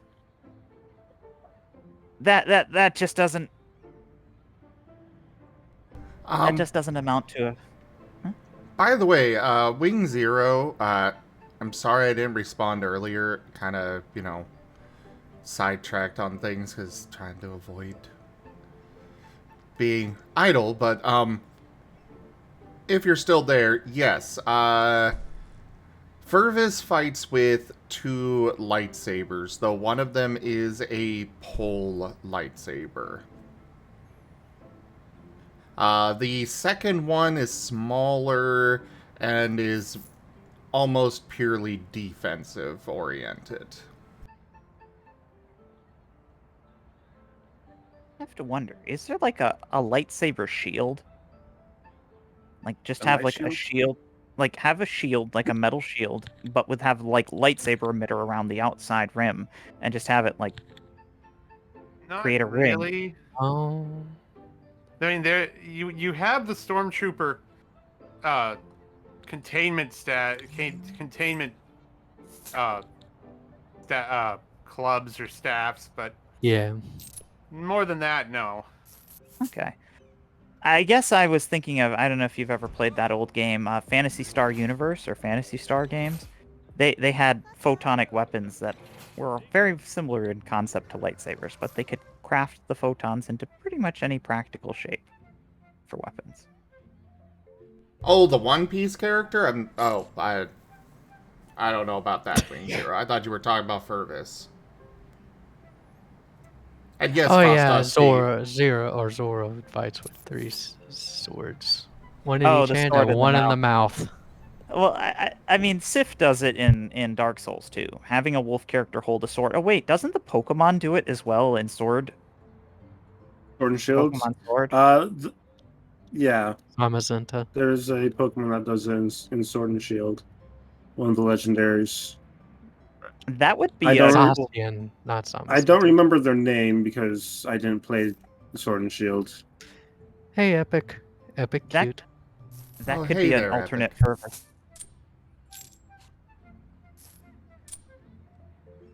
Especially if it was a lightsaber variant that was using like an energy sword. A lightsaber is an energy sword. Well, I'm thinking of like the Pokemon as a variant for Furvis as a concept, because it's holding a sword in its mouth. But it depends on how Furvis actually fights with a lightsaber.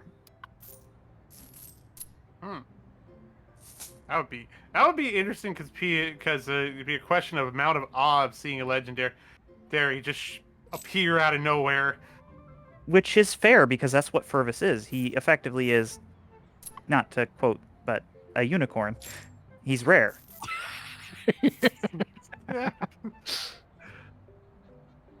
Yes, he is rare. And that the whole point is he is so rare. He is effectively a legendary from his universe, that Mhm. if it is detected He's- is like a big deal. He's so rare that the universe has forgotten they ever existed. They exist in legends. To be Ew, I fair. can't believe I said that. Yeah. To be fair, they have like timey-wimey shenanigans powers, which means they probably just self-clean their timeline. Like, if anything bad comes, all the Lothwolves probably come and just kill all witnesses and then leave. No, not really. Oh. That one line was very chilling that Teldarius said during their session. He was like, "Oh yeah, this ability lets you mask your force signature without having to do the terrible thing to get it. Because I know that Fervus would have been probably willing to kill innocents to get this power, so we're just giving it to you." So the notion that these Lothwolves would do anything to protect their secrecy. Oh no, there's another golem. Pat the fox fiend. But to be fair, they wouldn't want to do that because Lothwolves are like really good. They're like noble creatures, like unicorns. Keep coming back to the unicorns. It's funny. But yeah, no.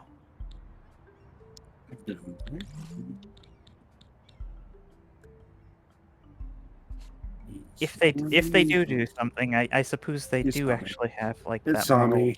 It saw me. No. It's just the tragic of the fate of the universe hangs in the balance, and they don't have a choice.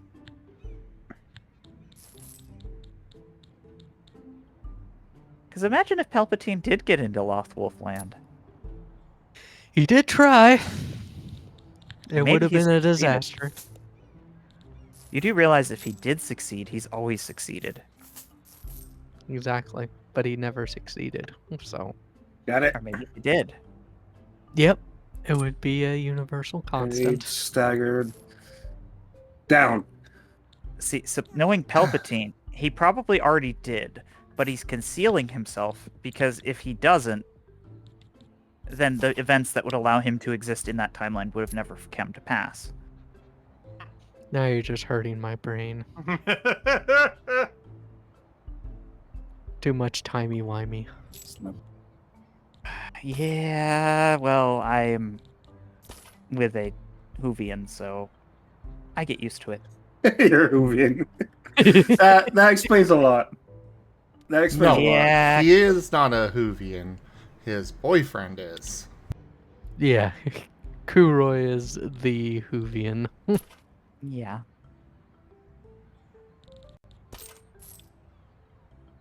Which, speaking of, Kuroi's probably going to be happy. I actually watched a little bit of Doctor Who for the first time the other night. No? Which doctor? I have no fucking clue. What happened?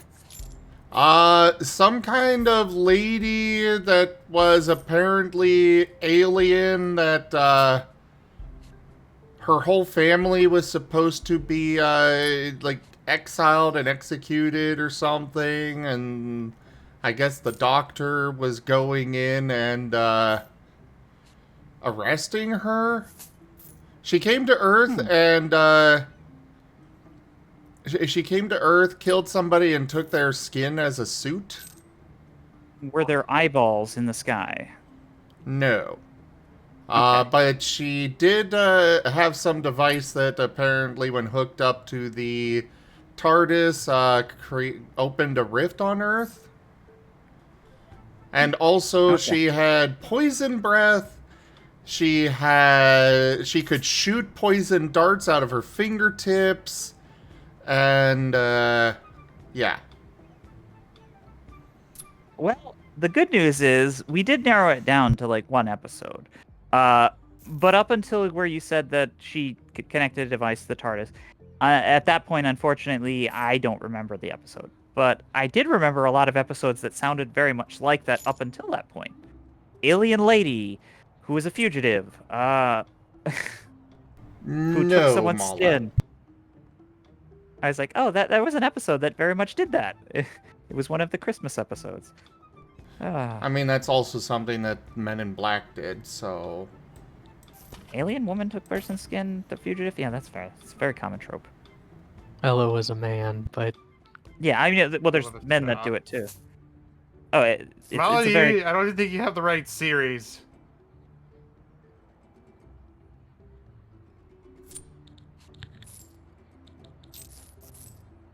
Unless I'm getting mixed up anyway.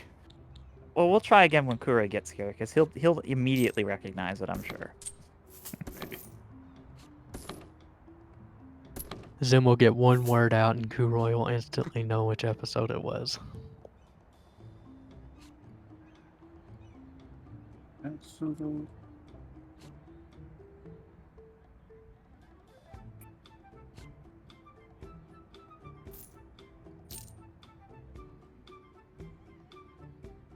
I wonder how we're going to handle the ISB.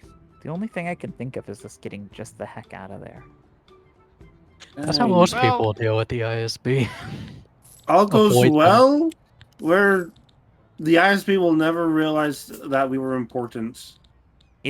That is incredibly impractical. Like, I would say with a 90% certainty that we are going to collide with the ISB agents who are literally doing the same thing we are doing. We're going after the temples, they're going after the temples. Just from like a narrative sense, we're going to collide at some point. Even if it means Taldarius uses Sith tokens, it'll happen because it's just, you know. But it's a matter. Yeah. Yeah. It's just that's the narrative beat that we're going towards, and they're going to the same thing as us, and they're an intelligence agency, and we're just a ragtag group of people. Yeah, we have a ragtag group of people that have managed to stay a couple of steps ahead of them. Have we though? Because they put 2 tracking devices on our ship. Like, they know to suspect us. We don't know if that was they them. put that on every ship. They put that on every ship. And we took it off, and then they made a they had Ron put more on other ships. No. So actually, the truth to that was they put both on all the ships. The small one is the one that nobody would have noticed most times. The real problem, though. All right. If I may. So, for one of the other people, it looked like Ron put it on their ship. For us, it looked like a different person put it on our ship. Every ship had someone of a different ship put it on their ship. So, is that how it happened? That's how it happened. Yes. Okay, that I didn't know. Which would have or should have encouraged some suspicion between people and ships if it was caught. But here's the thing: it was 2 trackers that got put on each. One that was obvious, one that wasn't. Right. The obvious one is what was expected to be caught. Everyone that was meant to be seen. Yeah. I guess. Yeah. Yeah. The inobvious one, the one that I had the suspicion. Wait a moment. There's something more here. That was too easy. And it was the one that was actually meant to be tracking everyone, tracking all the ships. It's kind of like in The Office when Dwight bugged Jim's office. He used the obvious duck, and then actually his real listening device was in a pin that he put in Jim's pin holster thing at the beginning of the episode. Yeah, but the real problem I see from it is the fact that we were the only ones thrashing. If there's a big wide net cast and everything's caught in it, and we're the thrashing fish that breaks out of the net. I will point out, we don't know that we were the only ones that caught it. We were the ones that announced it to the entire shipmaster and had them all go take out their stuff. We were the ones.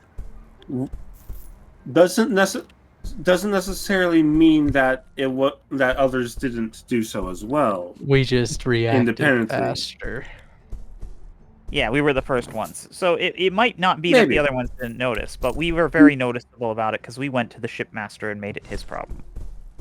And either way, as And- far as they're concerned, the only thing that they really have to go off of with us is that we're probably smugglers.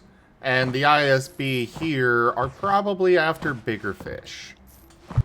Except for Yeah. the smugglers are literally the ones who effectively caused the problem with the last temple, theoretically.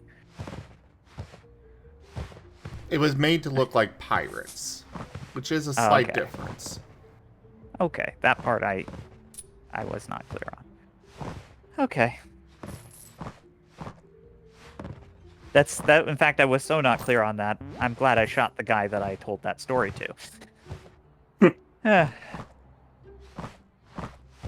But yeah, the ace play would have been somehow to electronically spoof that tracker into giving false data.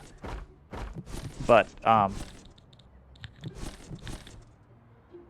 that was probably the best thing we could have done given the situation safely. It's just I'm worried that they're tracking our distance. Like, this journey should have only taken you 2 days. Why did you take 5? Oh, we had mechanical issues. Well, we'll see. It's just we're gonna keep being unusually in the wrong place at the wrong time. That eventually that dragnet is going to get them to just discreetly follow us. And when that happens, we're gonna have problems. I just don't know, because how many more temples? We got 3 more temples? We can't keep pulling this off. But maybe we can. It's exciting. It's definitely exciting. Definitely That's what I exciting. got paid to do. It's got some intrigue. Yeah, that's what we got paid to do. I'm still remembering the freaking 2 stormtroopers were scarier than the alchemy beast. Stormtrooper, as Tao keeps saying, the stormtroopers may have been jabronis, but they're jabronis in armor. Well, And there was 2 of them. the movies do not portray them properly. No. There is They that don't. as well. Is that They're much more dangerous in the games than they ever were in the movies. in the games, the books, everything else, it's just the Mhm. movies. You know, you had Luke and all of them with protagonist armor. Yeah. To be fair, even in the games, they don't actually They can overwhelm in numbers. Goodness, Foxfiend. Tell us how you really feel. I hate stone golems. I mean, you play the games at the intended difficulty, and They'll holy wreck crap, your they house. they will fuck you up big time. Yeah. Usually, even in the remember- games, a well-placed headshot will take out a stormtrooper. Playing A Shadows well-placed of the Empire for the first time on Jedi difficulty. I was like, God, I'm getting my butt kicked. headshot will take out a Jedi too. No, Jedi will just stop the energy bullet. It will take out a Jedi. If you place that well enough, it will take out a Jedi. I figured they had that precog and they just negate the first shot. And you have to pull off some sort of what they call the anime style reveal, where you've actually had this big multifaceted plan ahead of time, and that your first shot was just the distraction for the actual attack that has already taken place 5 scenes prior. I don't know. Jango Fett and Boba Fett were able to deal with Jedi pretty handedly. Yeah. Okay. Grievous. What the hell is going on with Conrad? Okay, there we go. Oh.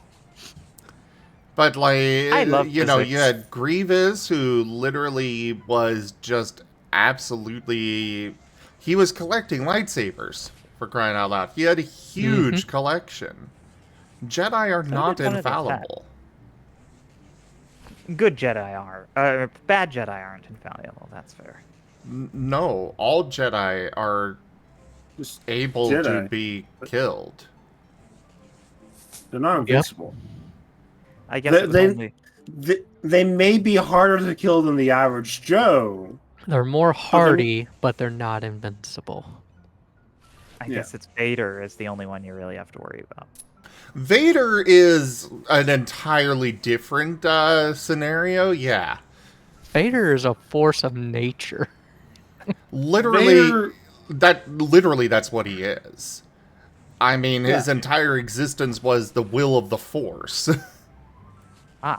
He was a chosen one. Vader is just hate and rage personified. Ain't nothing stopping him. Like Mala said, I was wanting to bring up Order 66 as well. Yeah, you know, the clone troopers just almost entirely wiped out the Jedi. I mean, with enough numbers, you can wipe out anything. To be fair, Order 66 was very cleverly done. With the brain chips, it completely bypassed the will, which made them bypass the whole, precog. Because they don't actually have the murderous intent until the chip is triggered. I don't like the chips either. I just preferred the way it was the way it was implied in Episode 3, but that's a whole nother story. Yeah, that's how I originally thought it. I didn't know the chips existed until this tabletop, actually. The chips were revealed in Clone Wars.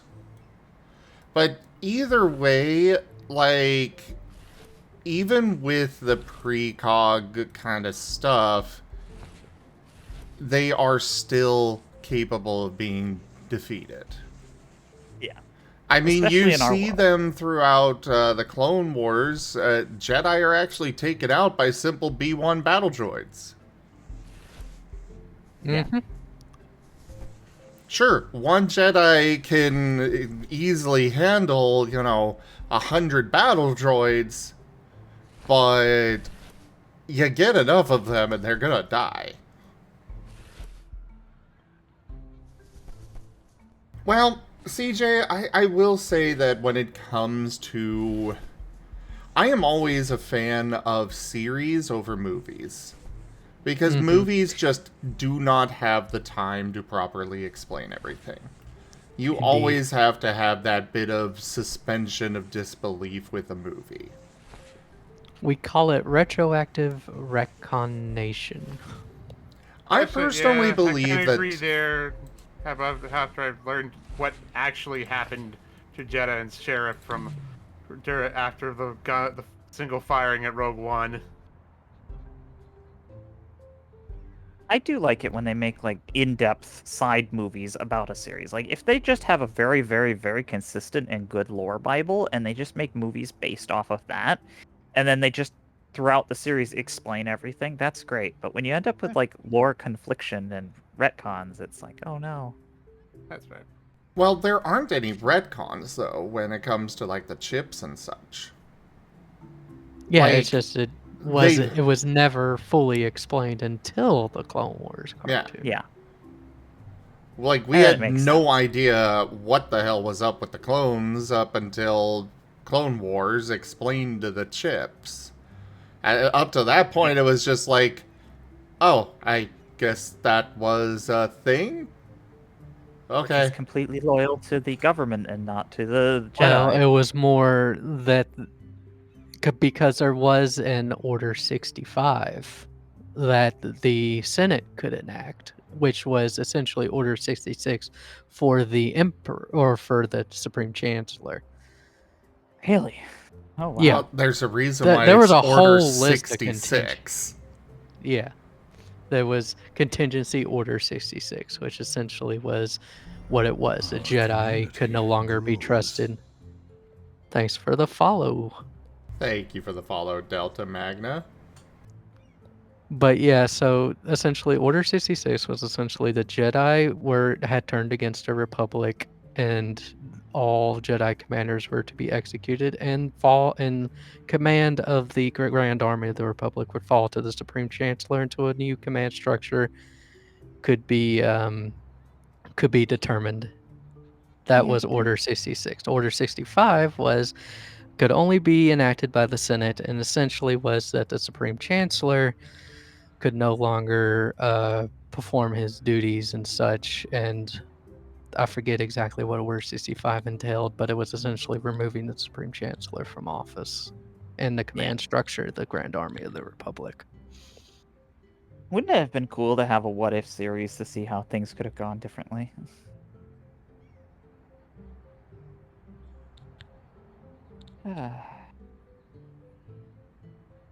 Although I bet it would have unfurled completely different, because Sith probably have plans and plans. Like, if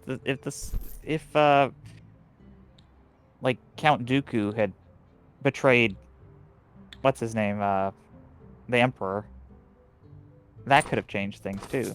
Well, if you remember he the tried Sith so many rule of times. 2, that is their whole point. Is the apprentice is there's the master that holds the power, the apprentice that covet the power, and in this way the Sith only grow stronger. So in a way, the apprentice is always trying to surpass the master.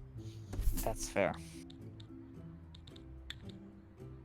And I guess then he once he would become the master, then he would take an apprentice, and the cycle would start again.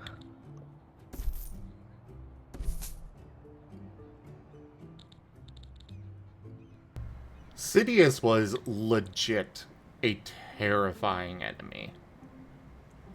You don't see it much, like, you don't see it much at face value, but you look at the series as a whole, and holy shit, he was terrifying. In every sense of the word, you know? He had schemes within schemes, and if all of those schemes came to pass, then he would have unlimited power. And that's what happened. What if his schemes hadn't come to pass? He would have been in a lot of trouble.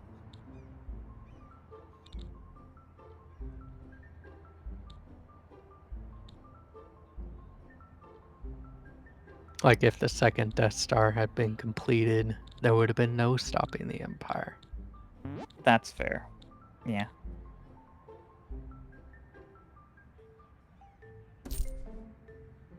No, I guess you're right. Some of those plans did fail. I just think of him as, becoming the Empire. That part did succeed. That was his infinite power right there. But yeah, and I guess Mhm.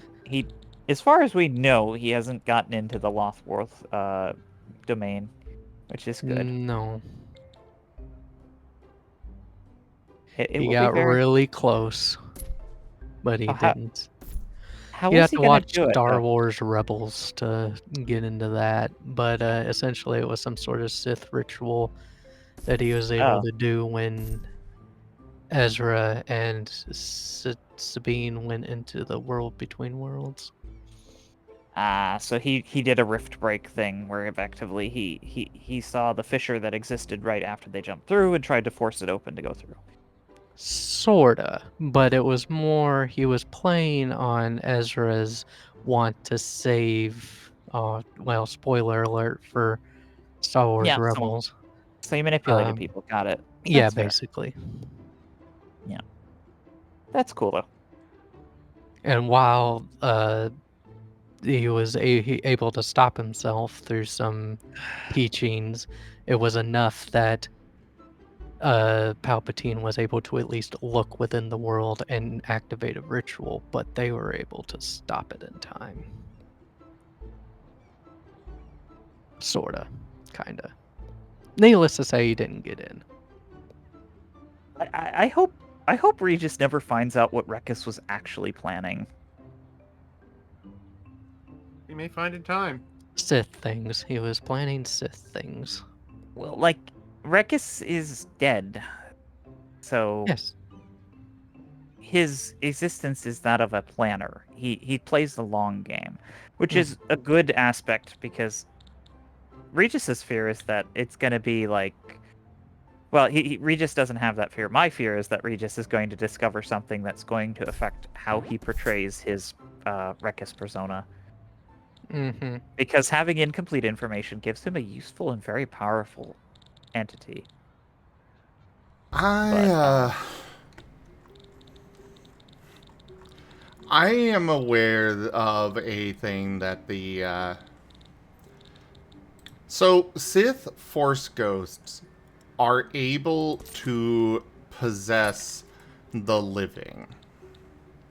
Yes, usually through an object that they had channeled their essence into. So I myself am 100% expecting that that is what we're going to be running into. There's going to be, at the end of this whole thing, or maybe even one of the holocrons, but at the end of this whole thing, there's going to be some object that is infused with Rekis's power, and he is betting that whoever grabs it first is going to be possessed by Darth Rekis. I guess that's kind of scary because the one person that really can't be possessed is Furvis. Because if Furvis gets possessed, it's an instant GG. Because Furvis gets possessed, he blinks away. All of time and space is now just destroyed. So it can't be that, because that would just be very anticlimactic. Why not? He also shouldn't possess Regis either, because then he could just take his old form. No, but you see, I have an advantage. I'm actually not force sensitive.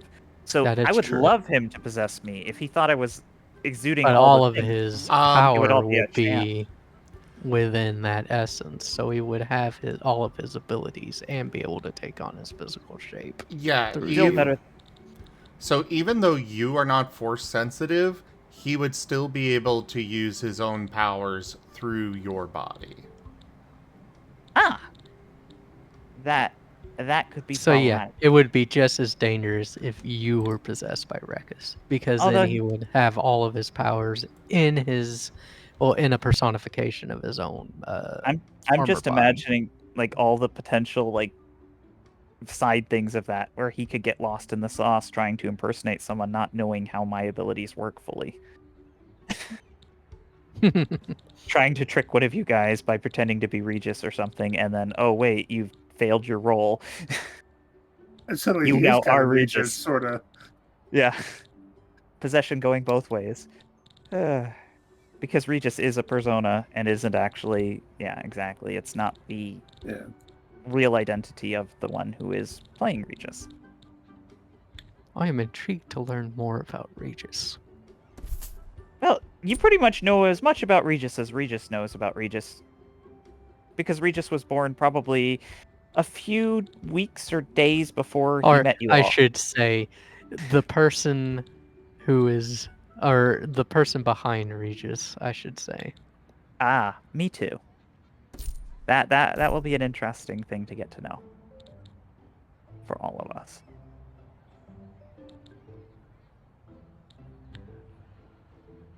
I wonder about the person behind Regis. Me too, says the person playing Regis. It's the truth is I have like concepts and ideas, and I have not everything 100% set in stone, because that's a bad way to design a character, because you'll get too caught in the gestalt of things. But as things kind of collapse into a quantum state of being one way or the other, they become a thing. So it's like, he could be a little bit of this, or he could be a little bit of that, until we figure that out, you know. It's actually in the they kind of describe that methodology of designing a character in the Scar sourcebook. Some people have the whole thing with like 15 pages of lore, and you know how I was with the Sith and how quickly I did things out with a week. Imagine what would have happened if Regis had been like planned out. That would break my free time. I would have spent so much time designing things. But there's certain stuff that I know. I kind of get more of a feel for the character conceptually. But don't ask him who his mother was. I want to know the names of your father, mother, father's brothers, nephews, cousins, former roommates. Oh, I have the answer to that. See, that's the problem. You know the name of your father's brothers, nephews, cousins, former roommate? Was he a Claudite? I don't know. If he was, then yes. From Spaceballs. Ah, okay. That's why. Because it sounded very much. I was just more that guy, like, yeah. Oh, wait, Claudites. Names don't matter. But yeah. It could be whatever we want it to be.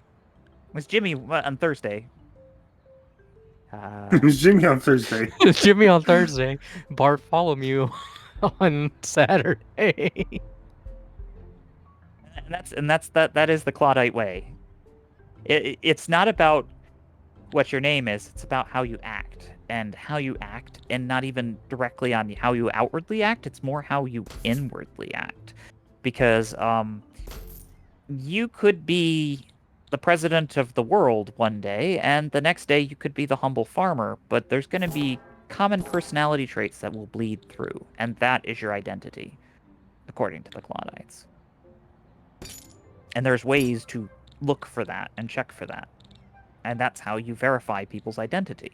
Because otherwise, anyone could pretend to be the president of the world.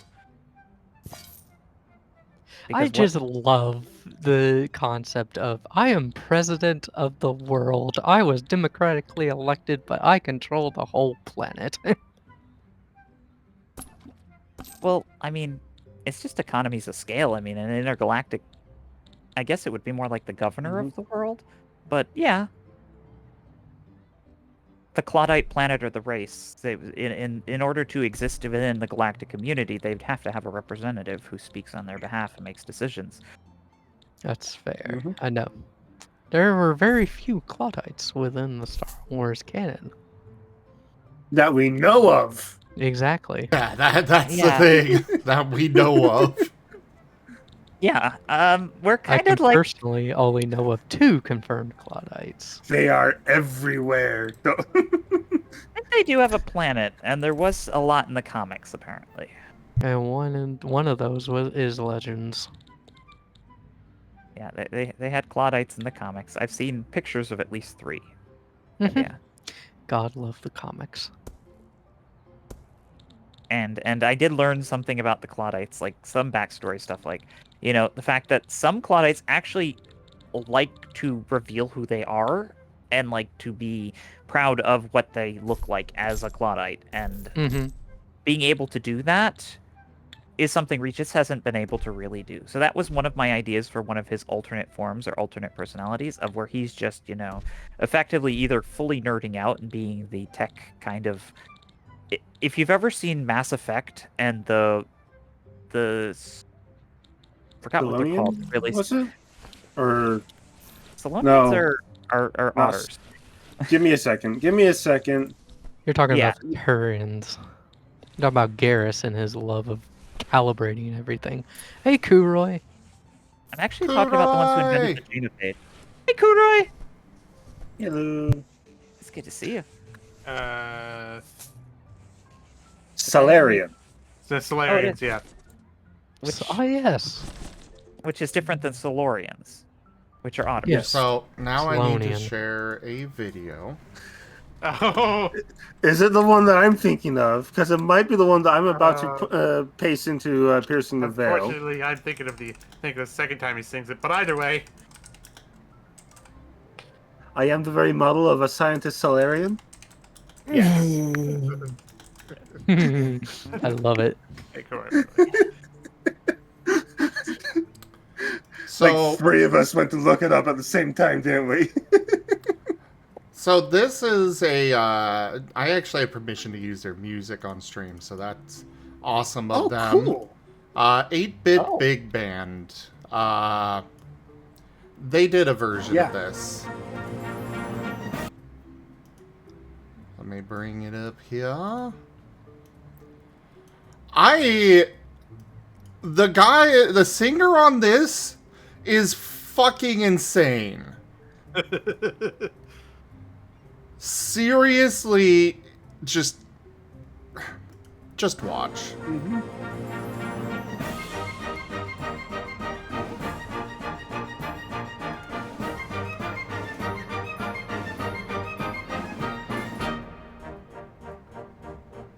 I am the very model of a scientist Solarian. I've studied species Turian, Asari, and Batarian. I'm quite good at genetics as a subset of biology because I am an expert, which I know is a tautology. In 4 directions cardinal, I know the blot routinary. I problem solve with tools and guns and even farm machinery. I perfectly recall your genome purine by pyrimidine. Rhyme required for pyrimidine. Ah, yes. I'll diagnose the cause of every symptom you're exhibiting.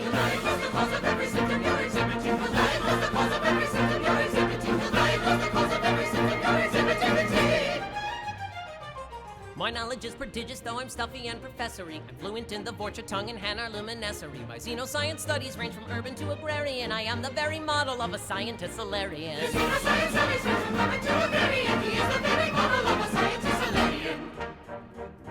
Seriously, this guy is insane. Swarm-induced paralysis. My ideal data finished with statistical analysis. I've mastered optic instruments, reflective and refractory. I don't begrudge the Chordians their hypochondriactory. I've memorized eidetic all my patients and amnesises. I've written paper scores, and that's not counting theses. I'll toxify my enemies with nary an apology. Ology suffix. Not difficult. Then spend my weekends brushing up on Elcor enzymology.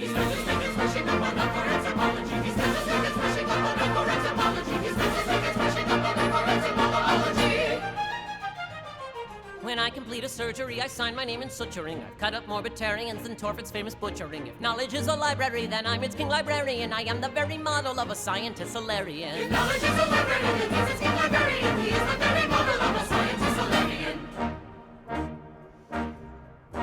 When I know all the acids, be they levodextrorodimers. When I tell you're a sorry child, her genes are only sort of yours. When I expound the theories that my colleagues find heretical. When I know all the finer points of therapies genetical. When I could cure your cancer with my brain just halfway functioning. When I can fix mutating cells, the point the non-disjunctioning. In short, when I've a smattering of transgenetic strategy. Strategy. Challenging rhyme. Philately? No. Stamp collecting. Too esoteric. Sat a G, homage to original lyrics. No, risk of archaic vocabulary, confusing audience. Something simpler preferred. Had to be me? No, doesn't fit meter. No, yes! It had to be done rightly, and so I'm the one it had to be. It had to be done rightly, and so he's the one it had to be. It had to be done rightly, and so he's the one it had to be. It had to be done rightly, and so he's the one it had to be. My skeptics call me Marten, though they always try to censure me. And actuary tables say I'll live just half a century. I've surveyed every habitat from xeric to riparian. I am the very model of a scientist Solarian. He surveyed every habitat from xeric to riparian. He is the very model of a scientist. The guy is doing all of this from memory. Like, he's not looking at a script or anything. No. He's doing it from memory. And here he's playing on a fucking Steam Deck. I've studied piscofauna in the field and in aquaria. A bolus pharmaceuticals, my memory's a catalog. I know of all the croaking glands from Ravenor to Gatatog. My mastery of gel anatomy is what the fuck? Suffice to make your chunk arable.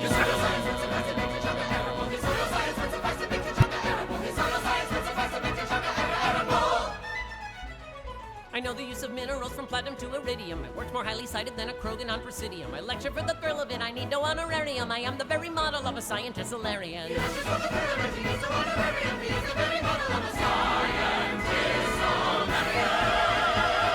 I am the very model of a scientist Solarian.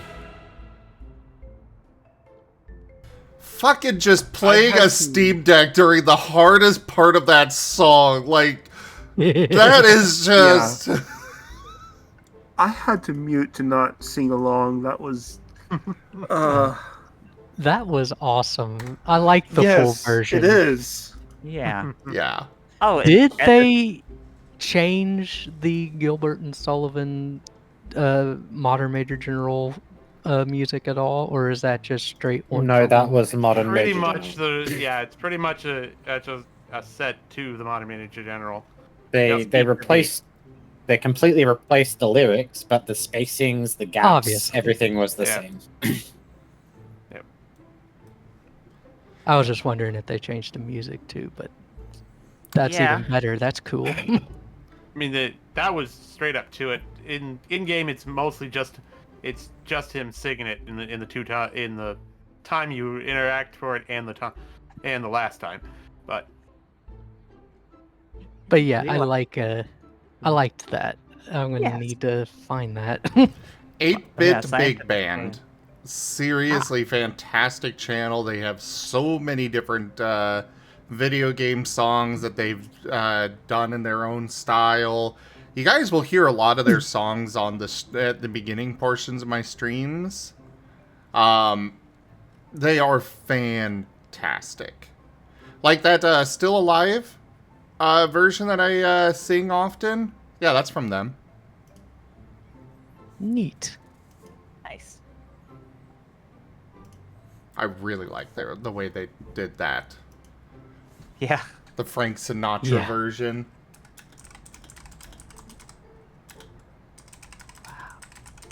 Here, we'll do one more of these. And I will maybe mute. Maybe.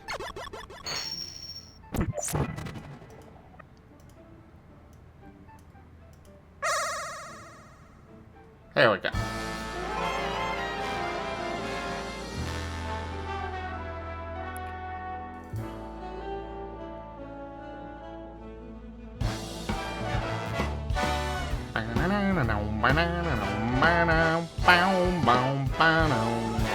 This was a triumph. I'm making a note here, huge success. It's hard to overstate my satisfaction. Aperture science. We do what we must because we can. For the good of all of us, except the ones that are dead. But there's no sense crying over every mistake. We just keep on trying till we run out of cake. The science gets done and we make a neat gun for the people who are still alive. Not even angry. I'm being so sincere right now. Even though you broke my heart and killed me and tore me to pieces and threw every piece into a fire. As they burned, it hurt because we are so happy for you. Now these points of data make a beautiful line, and we're out of beta, we're releasing on time. So I'm glad I got burned. Think of all the things we learned for the people who are still alive.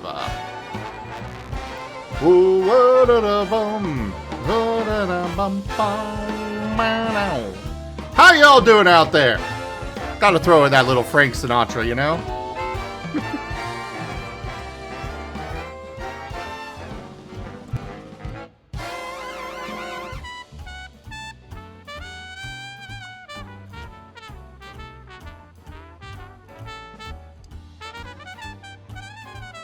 I love big band music.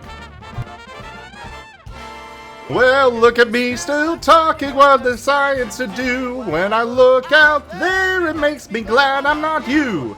I'm experiments to run, there is research to be done on the people who are still alive. And believe me, I am still alive. And when you're dying, I'll be still alive. I feel fantastic and I'm still alive. And when you're dead, I will be still alive. Still alive. Still alive.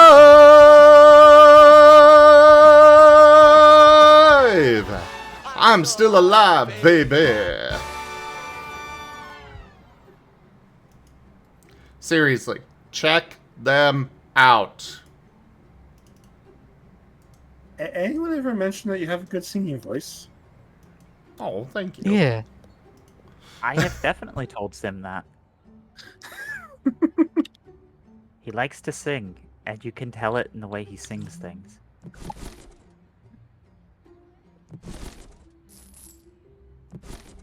I think the first time I noticed was when we ended up with like a hype train during Supermarket Simulator. And yes. It was, and he just burst into song. It was great. I've had enough of you, yes.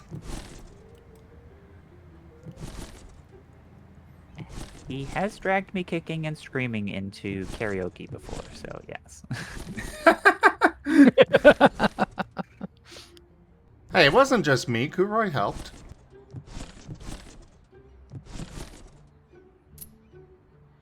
Kuroy has no comment. Kuroi is very much biting his tongue because if he speaks, he's gonna say bad things. Aw. Hugs the kid. From work. Yes. Pet the kitty. I Pet. missed you. Big hugs. I don't know. Spending half of my shift cleaning up a poop mural painted by someone high on heroin wasn't fun. Oh. Oh, gross. Oh dear. That's a mental image. Thank you. Well, now I had to deal with it. You just have to think about it. Yeah. Sorry you had a rough day, Kurai. But here's another question for you.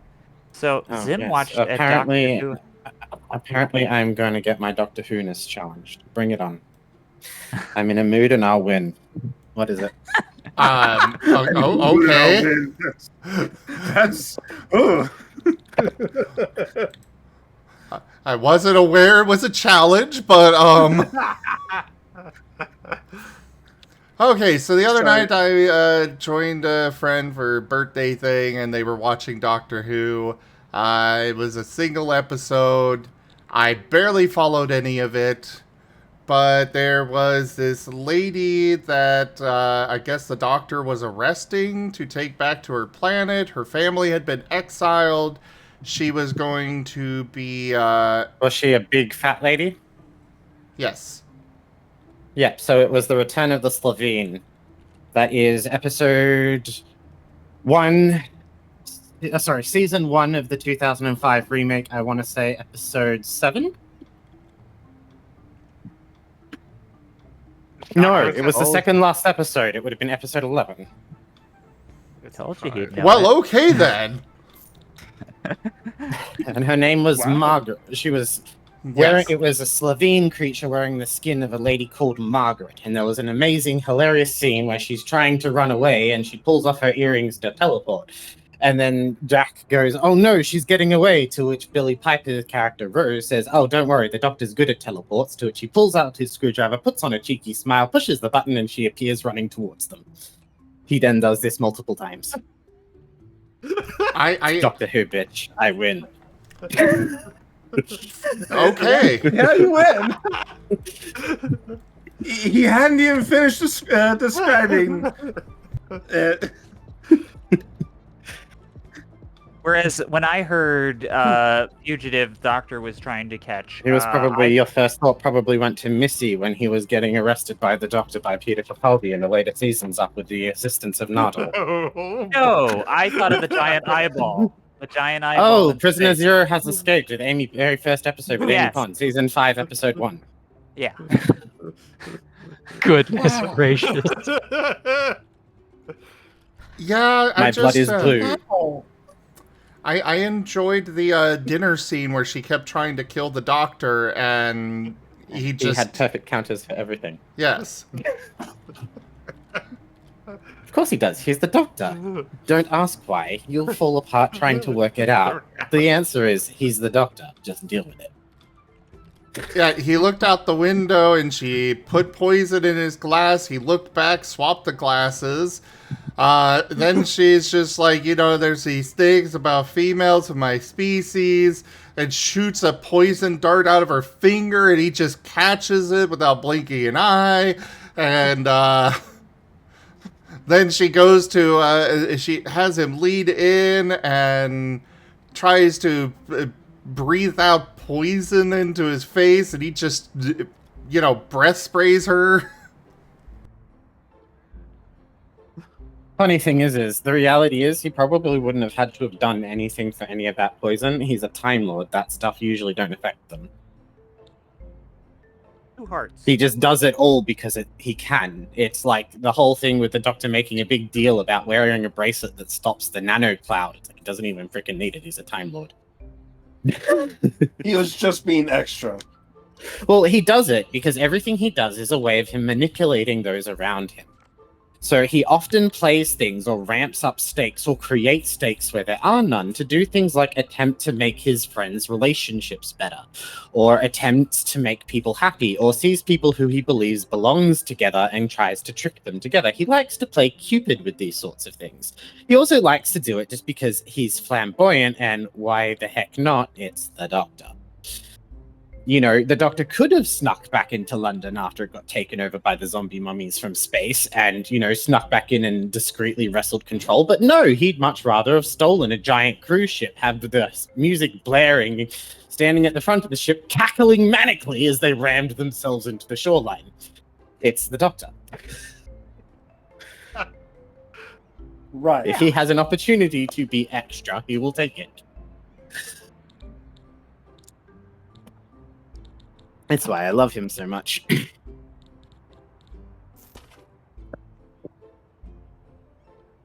Although, latest incarnation is a disappointment. Wait, why are people getting me to talk about Doctor Who? Because it cheers you up and you're really passionate about it, and it's a lot of fun, and I enjoyed watching But it it's with a trap. You get me talking about it, I won't shut up unless you make me sad. It's a better subject than what you were talking about, so I'm all for it. Hey, no, I'm all for listening to someone be passionate about a topic. It's always fun hearing someone talk about something they love. Yeah. I mean, it is worth noting, I am one of the... So they actually did a census of people who identify with Doctor Who fans on the Doctor Who, through the Doctor Who magazine, about how many people have actually gone back and seen Classic Who. Apparently, from the people who filled out the survey, I am only one of 0.5% of Doctor Who viewers who actually went back and watched classic Doctor Who. I have seen some of the classic Doctor Who. It wasn't necessarily by my choice. Well, the thing is, classic Doctor Who is good, and I really enjoyed it. But the thing is that it is a lot to ask for someone who is grew up on modern television to go back and suspend the standards of television massively, because Doctor Who was even cheap even by its day standard. So it was good, but it's very dated. So not it's exactly good by your choice, huh?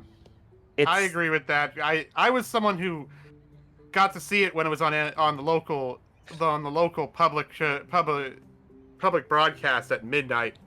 So I could before the seventh movie came out. The movie came out that was sort of the bridger, you could say. Oh, the when they tried to basically make the Doctor Who American TV show, and it basically started with the Doctor coming out of the TARDIS and immediately being gunned down by gangsters. Yep. They're like, oh yes, welcome to America, Doctor. God. It wasn't scathing at all. Yeah. Yeah, I tried watching the original with you, Kurai, but to be fair, you fell off when we started getting to the lost episodes. Yeah, because they were literally slideshow audio dramas. Because the footage is completely gone now, so you can't actually watch them. And a lot of them are getting animated now. So if you wait a little while, a good half of them are now animated, and they're going back and they're like, I think they've animated all of the ones for the first Doctor, and they're about halfway through animating all the ones from the second Doctor. But yes, they are. If you go and watch like the original stored archives, those episodes are literally like set photos that are vaguely related to the audio. Usually they'll try to show a picture of the person who's talking. And then it's just you're just listening to stuff. Like the fights are really boring because you hear lots of struggling and clanging, but on you the don't screen see you it. just see someone like pulling an angry face. Yeah. So it's like, right. Which is so actually... Yeah. It's to be honest, it's kind of good because if you can turn your mind off, close your eyes, and let your mind do the theater, you're probably going to get something better than was actually shot. But yeah, it's good stuff to listen to while you draw or something. Is what I would use it for. But I think I want to get started on the audio dramas. I'm really behind on them. I haven't seen any of them. I haven't listened to any in ages. I have never. So yeah. Doctor Who's audio dramas are on point. like their actual audio dramas designed to be listened to purely as audio, they're really on point.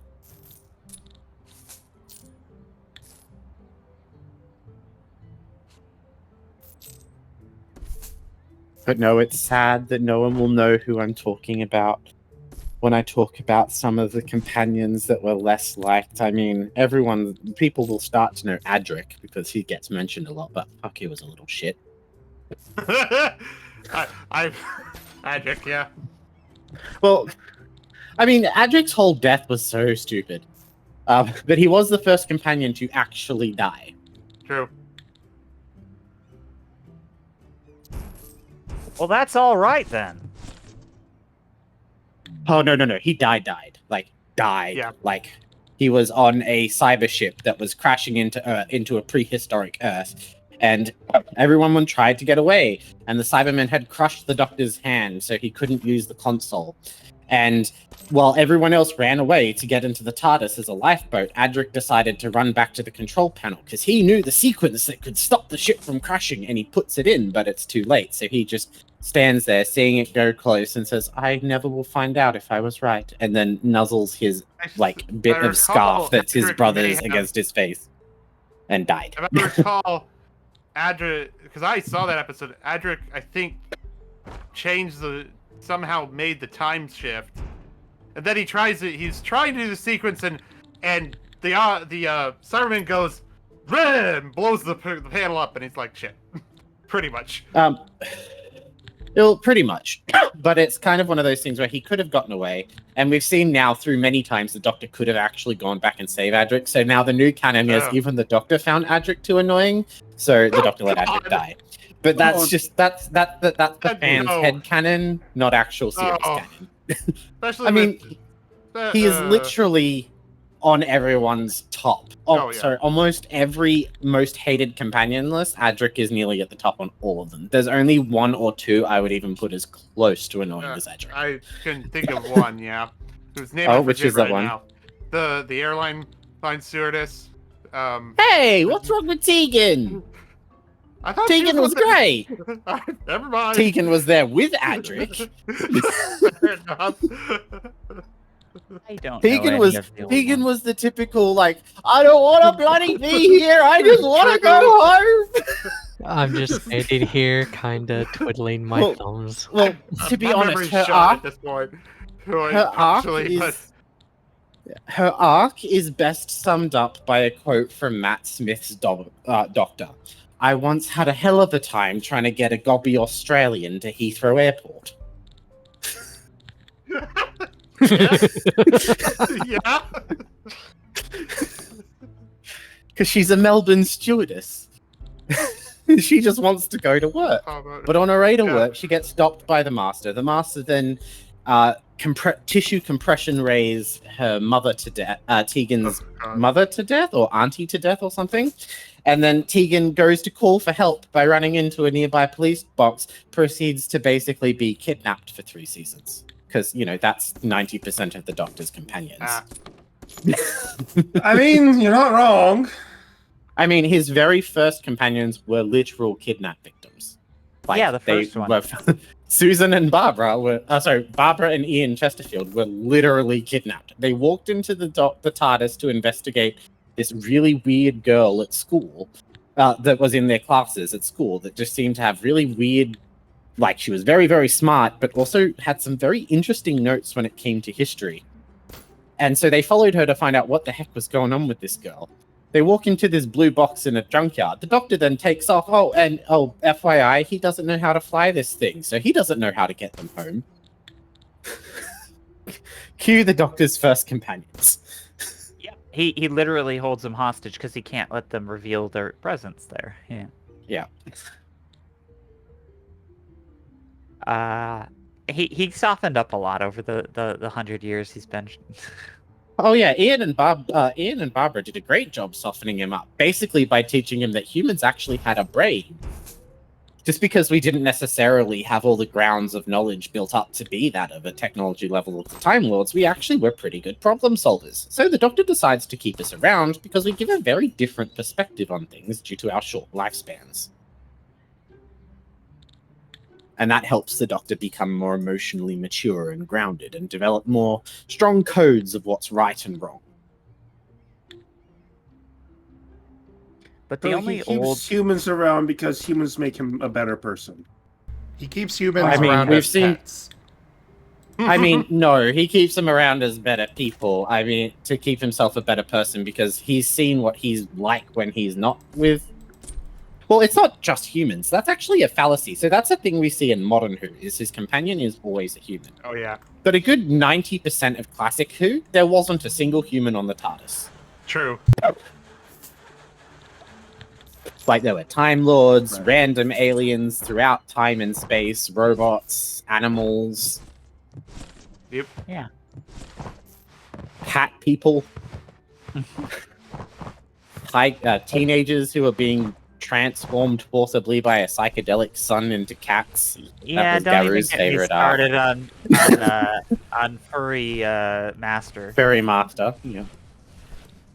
Oh, you Abducting chose well teens, to on when to start him.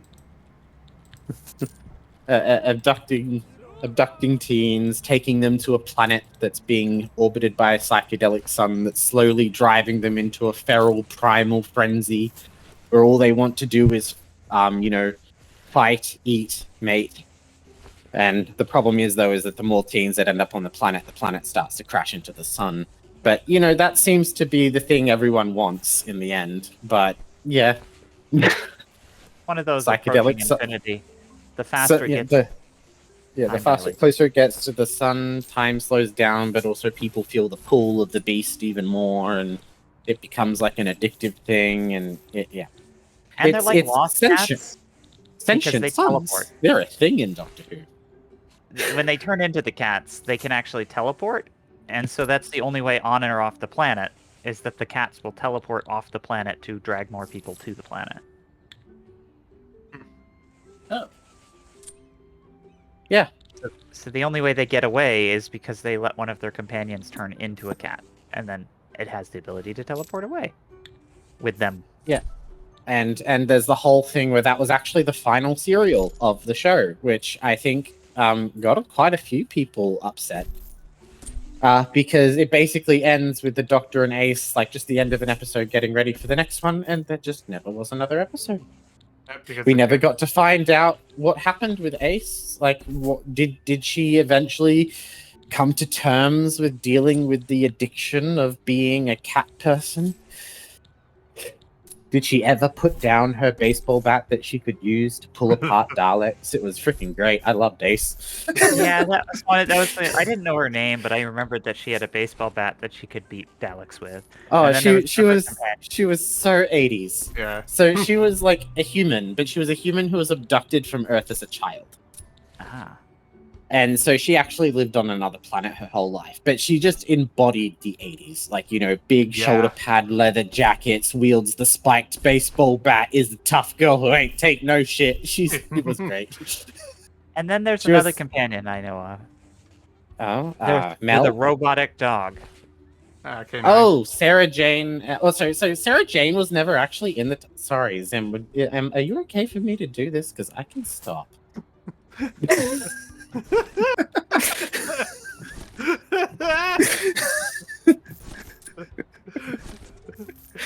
Really? Are you sure you can stop? I can start right back up about the tabletop, about how I'm gonna be like. I realize that unfortunately Regis is effectively just the Solarian from Mass Effect. No, I'm sorry. There. I don't know. But we can talk about that after Doctor Who if you wanted to finish. Zim's got his big ears on, so it looks like he's in a listening mood. I just realized I've been talking non-stop for a while. I fell for it. I fell for it hard. But listen to the tone of that voice. I am okay. You sound a lot happier than before, so I don't think anyone minds. I pulled Sith magic and made you happy. Yeah, this is Garu's trick. Whenever I'm really angry, he just disarms you by making me talk about Doctor Who. Even though he had you fall for it anyway, because you want to. I mean, Because you want to be happy. You don't want to be Yeah. angry. Why the kobold works so well. You know it's a trap, but you're gonna fall for it anyways. Yes. Yeah. Well, the thing is I kind of can't not fall for it. Exactly. Neural divergence is a thing. Yep, and you're just a victim of that box, and you're going to end up always being happy whenever I talk about Doctor Who to you, and you'll just enjoy it. I mean, Gary hasn't even seen much of Classic, and he already knows half of its plotline just from getting me talking about it. Maybe. I knew enough to try and guess at what Zim had watched. Well, Zim watched Modern Who. That's cheating. That's easy. Yeah.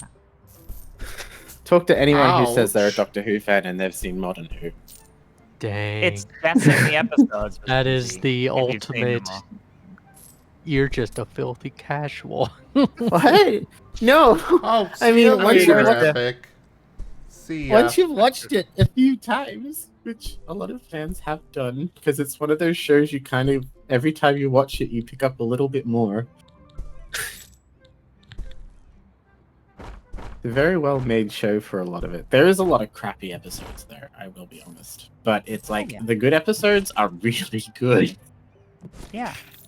And it's enough of a show that you don't realize that like they don't have any blood in the show, but they don't need blood. The things that Well, can that's happen not to you in a Doctor true. Who. They did have blood in some episodes, but it was a big deal when they did. Oh, yay, 5-star. Like, I think that's only in Classic Who. There's a couple of times they showed Congratulations, blood. Zim. Oh, holy crap. Nice. Okay, everything down here is showing 5 stars, but apparently staff experience is still only 4. The heck? Boo. Gotta hire better people, Zim.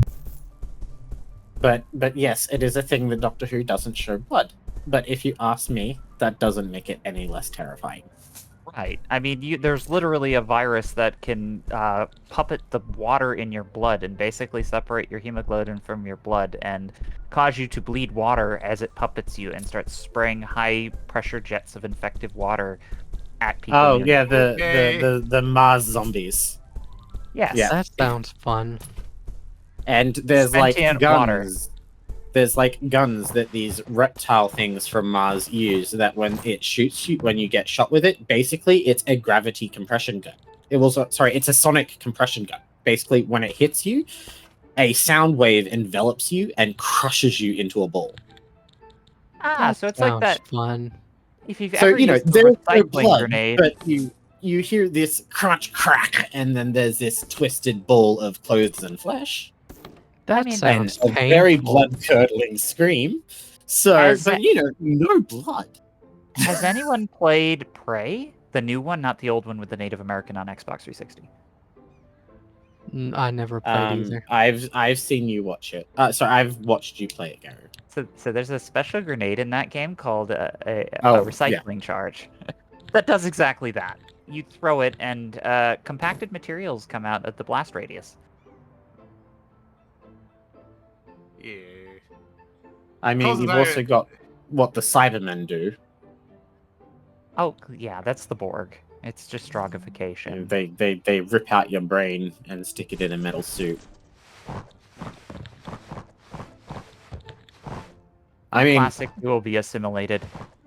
and then you've got the Daleks, who I don't know. In a way, okay, so the Daleks just want to exterminate you, yeah. But how the Daleks do it isn't even that bad. Like, they just shoot you and you're dead.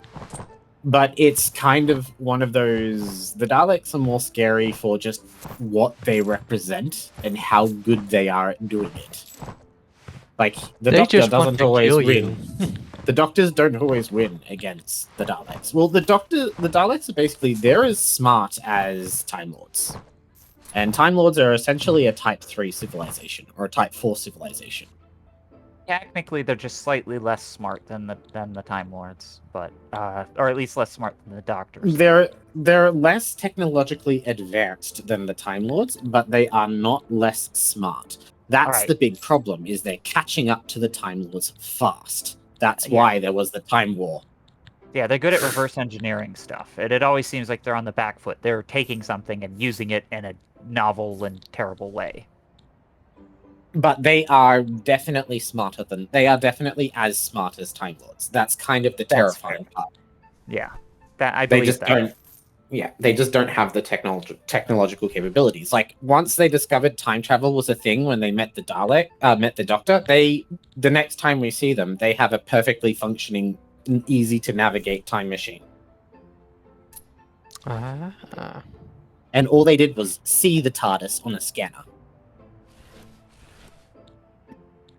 So it's like, yeah, they saw the TARDIS and they replicated it. So Time Lord Daleks are freaking smart. But like their whole thing is anything that's not Dalek is the enemy, and they want to kill anything that's not Dalek. But like their whole thing is they're a genetic mutant tank, remnants of a species that was just trying to survive a brutal war. And so it's kind of like in their own way they're suffering. And it's like, oh, this is so messed up. They'd make good Sith. They would make really good Sith. Imagine replacing a Dalek's manipulator arm with a lightsaber arm. Yeah. Oh dear. But I must be off now. Okay. Because I gotta go to work in the morning. It was fun, bro. It's looking like we're not going to be doing the tabletop then. But it was fun chatting, and yeah. But I will see y'all later. See Good night. See you later, Meryl. Yeah. But yeah. So Regis is basically just the Solonian, and I realized that. And Solarian, not Solonian. Solonian was the one that just left. Solarian, because well, he can be a Solonian whenever he wants to, but he can't be a Solarian because he's never seen one. But the Solarian on Shepard's ship is a biochemist who studies foreign biology and plays around with it. Oh boy, that sounds familiar. He's very much into the concept of research, so that's there. But then on the other side, okay, yeah, he can't shapeshift, but he was actually a part of a special ops spy organization and was going around doing subterfuge things. Yeah, oh, he was a spy. Yeah. Oh wait, so scientist spy guy who does biochemistry research in a science fiction. Yeah. The only thing I do that he doesn't do is I shapeshift. But yeah. My question is, was that intentional? Not intentional at first. Now that I've realized it, decisions have to be made. It's a matter of I could go and really try and defy the trope, or I could go, okay, well, this is just what I am, and I can use him for inspiration. But yeah, as long as you don't just completely copy him, like that's lean the bad in thing. or to break. Yeah. Because if I want to defy him, I just lean into the whole Sith duplication thing and go that route, and I make a very different character. Or I go the other route and I... Hello. Bro. Oh, so Wernie. Hi, hello, Wernie. Hey, Wernie. Ah. Hey, Wernie. Bro. Ido, you should come join Voice too. Come pet the Wernie. Oh, wow. I might just have to impersonate a Garu in order to bark back. I mean, why not just switch to your guru icon? Because Amy's here. And I gotta be around my captain. Can't leave the captain alone. Because Ron's gone. We don't know where Ron went. Hi. I think he's putting tracking devices on other ships, actually.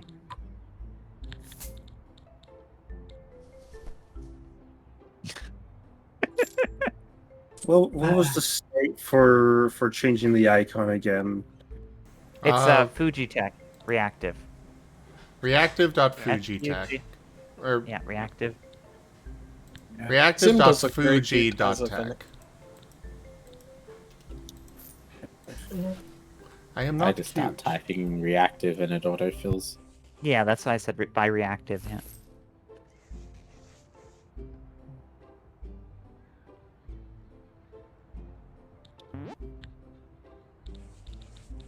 It's tabletop solidarity. This is the crew here, in more ways than one. I'll just be the random cat in the room. Oh, you're Wow. the force of nature that brings all the storms and ice, and you're probably gonna like drop a bunch of storm cards on us when there's like an ice planet. Probably. Oh no! There. We Now could you use can more be whatever spices. you want. We could use more spiciness other than fish. Is that not the fun part of being the ice kitty? Is when you land on the ice planet, I'm gonna make it stormy. Any case, I think I am actually going to step off as well. Gotta get some walking. Maybe I'll be back later. We'll see. But I gotta step for now. I'll talk to you guys later. See ya. Alright, take care. Look forward to it. Take care. I mean, that's assuming I'm here to make it stormy. If I'm at work, I Oh. can't. You're always here for some of the story. Yeah, That's I always know. fun.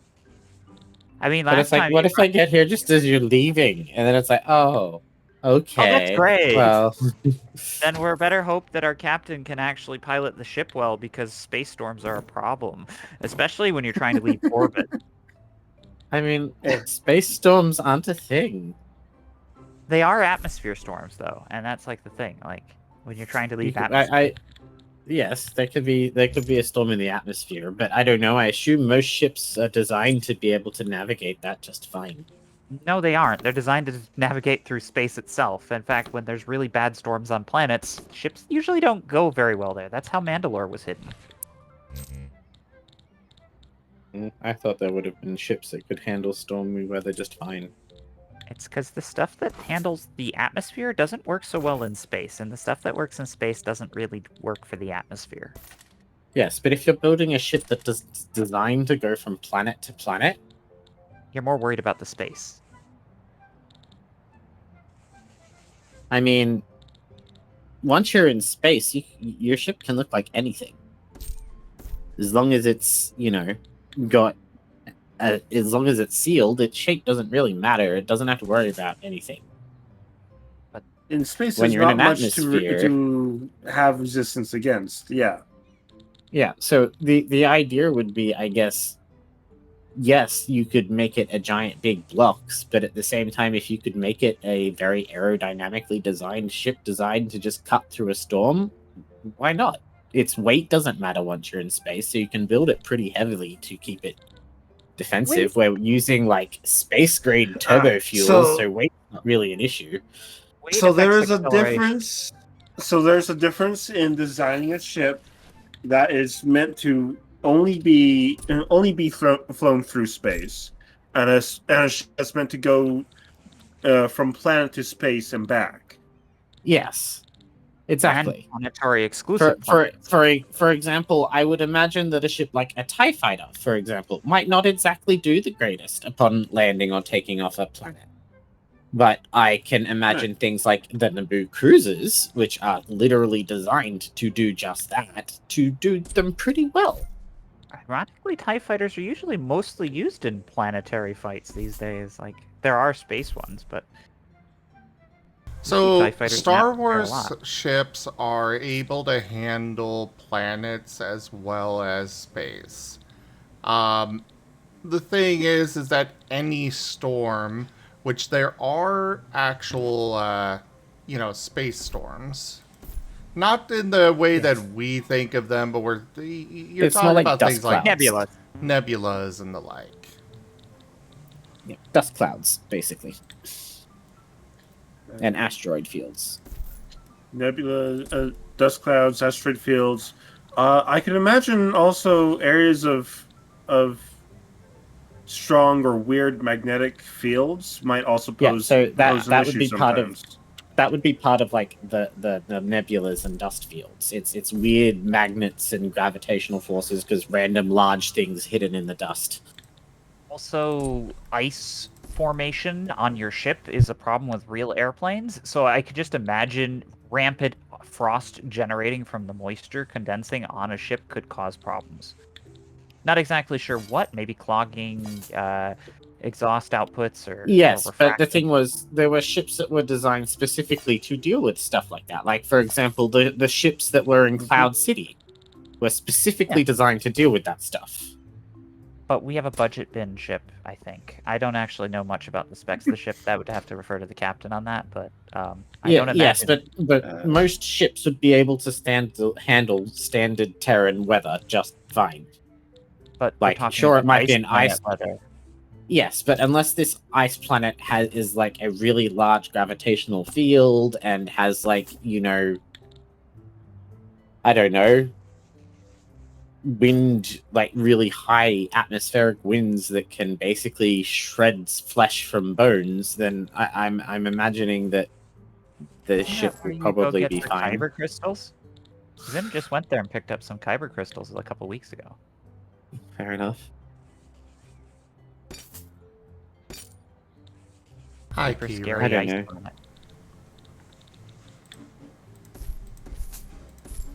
And didn't the So- ship land on that just fine? I think It they had did. to land away from the landing site because of the conditions, but yeah. No, it was because of It wasn't the ship damaged. no, the issue that the ship landed basically right next to it. It just didn't land right outside of the entrance Door. because there were mountains in the way. Oh, okay. There were also stormtroopers and stuff. Well, we didn't know about Not that in until the mine. after. Oh yeah, Okay. you're right. They were doing the whole Those heckin' stormtroopers and their bad aim. Gus Fang facility where he's In got the his secret- stormtroopers' defense, they were told to capture the rebels alive. And as we already said during this little conversation, do not go by the movies for stormtroopers. They were far more Right. terrifying than they actually than the movies credit. portrayed them. Yeah. Because They- they were fighting against people with plot armor. Yeah. Yeah. Well, that's called Jedi, but yeah. Not all Jedi. It was just specifically the main characters that they were shooting. Like, Yeah, if that you is look at the beginning, the very first scene of A New Hope, those stormtroopers destroyed the rebel troopers on the ship they captured. Yeah. I thought that was because Vader was there. This was No, Vader comes through after. Yeah, Vader comes through after all of the rebel troops are dead. And also, yeah, during like the Jedi purge, like the stormtroopers kind of like gunned down like a fuckload of Not stormtroopers. Jedi. Well, Those were they're the clones. clone troopers. Yeah. It's worth noting that by 4, 5, and 6, not all the stormtroopers were clones. Yeah. Actually, they basically they tried to they pushed all of the clone troopers out by that point. Because they couldn't replicate them. And they die quick, unlike actual things. It was also a case of a lot of them. Wasn't there a whole thing where a bunch of them defected? Well, they had faulty chips, but if they had the Well- working chips, there shouldn't be an issue. No, they did not have faulty chips. It was more that once it was all said and done, they realized what they did and then removed the chips. Ah. But Basically, it was a lot of them actually had a conscience. yeah, they had a conscience after the fact, but they couldn't do anything while the chip was active. But it's like, okay, execute Order 66, kill all Jedi. All right, we're doing it. And after they killed the Jedi and there were no more Jedi around for the chip to be active, the chip turns off and they're like, oh, shit. What the frick are we doing? This is awful. Yeah, because it was implanted. It wasn't like it was like waking a sleeper agent essentially. Yeah. Oh, it's And one then of then the sleeper agent gets disabled, but they still have memory of everything that they just did. well, usually a sleeper agent is originally it's often a mismer. A sleeper agent is usually the person pretends to be a normal person, but they're actually Yes. originally the spy. So in that case, the sleeper agent doesn't deactivate. It's the personality that was fake deactivates. That's what Regis does. I mean, to be fair, that's kind of his whole thing now. Is how he's playing that. Is he could very much play a sleeper agent. He would just take on the form of someone that will get him close to where he is and act like there's nothing going wrong. Which is why, like the whole thrashing with the ISB and making a scene is like, no, you act like you don't know it's there. If you must, you subvert it, but you do not act as if anything is wrong. But that's his approach. His instincts aren't always perfect. I mean, they're perfect if everyone is Claudite. They're perfect if you don't care about anyone else, yes, basically. They're perfect if everyone is Claudite and you're a bit of an assassin. Well, if everybody's Claudite, it's even more complicated. To be honest, if Well, everyone... I mean, okay, that mindset works for Claudites. It doesn't work for the rest of your party who are not Claudites. Exactly, like I said, it matters if you... it's a problem if you care about your party. Which, for a while, Regis didn't. It didn't help that he got, tased into crit, which I am so glad that he didn't get a wound from that. and then, everyone sided against him. And it's like, all he was doing was being curious.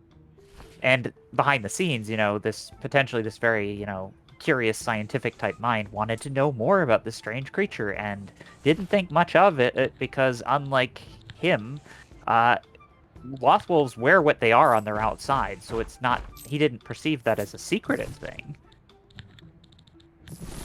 But, yeah. And then when he did the same, that's when things, he's like, okay, no, it's just the lost wolf. The other people kind of get it.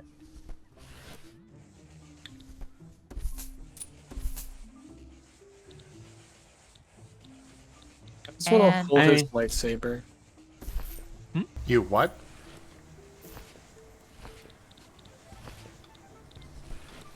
I think someone wants Fervis's lightsaber. Ah. Is that what I heard? It reminds me of Nevis's butter knife.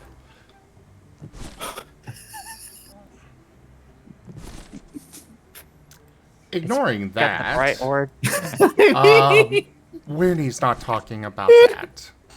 Oh, okay. Oh, okay. Wow.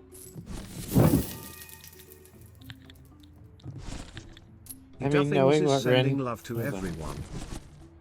Aw, thank you, Ido. Tug, Ido.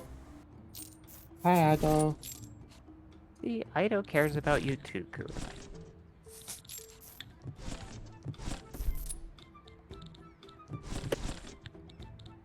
Being all nice to everyone up here on chat. Oh no, we're not chat, they're chat. But he's sending love to chat too. I have to do voice things. Sorry, not voice things. I have to do adult things today. Adulting sucks. Yeah, Yeah. adulting does suck. Cringe. Yeah. Well, because I work nights, it's like I have to go shopping at some point, and I haven't been shopping at weeks. I'm like, okay, I really actually need things like clothes and stuff. And so I'm like, I have to stay up late, and it's not even to do fun things, it's to wait for normie hours so I can go shopping. Wait for normie hours. I understand that pain way too well. It's like, I just want to go to bed. I have to wait for normie hours. God, COVID coming in especially, and everybody that was 24/7 was now no longer, and never went back, was such a pain. Oh yeah. I had a moment of solidarity the other day, because there's this lady who comes through my till every day. And it's because she's the lunch lady at the local local adjust primary a school. staff member's salary? And the other day we just had this little smart way to breakdown boost about your having to be at work Just don't at take like it too this far. goddamn hour and how it Underpaid destroyed staff how we are have no likely to social quit lives or eventually. anything. And then we both looked at each other and it's like, yep, but if we don't do it, nobody else does. It's like, yep. Yeah. I was actually very thrilled when COVID reduced the hours of the place I was working because it meant I got to go home by 9 o'clock instead of by 10. But I can totally get it on the other side if you weren't working at a retail place at that time. I mean, on the plus side, it means I have time to be here with my American friends on my weekends, but it does mean that I have no social life anymore. My biggest... One of my biggest complaints about working security was, you know, everybody else was getting all of these bonuses and such for being, you know, essential workers. Meanwhile, I'm sitting there like, can I have a few of those? It would literally make me more money to be on unemployment right now than working. Oh, well, yeah. Yeah, during that time period, it was a bit rough. I got very lucky. I was a new hire at my Hi, company Ren. at that time. Hello? Is that Ido? Oh, hello there, Ido. Pet the Fluffy. Oh. Haboku is Ido. I gotta remember these things. And hello there, Ren. Pet the Ren as well. Hi, Ren. So, Hi, Ren Oh, Hazel. hi, Grim. Hello, Ren. Hi, Grim. What do you want? You want snuggles?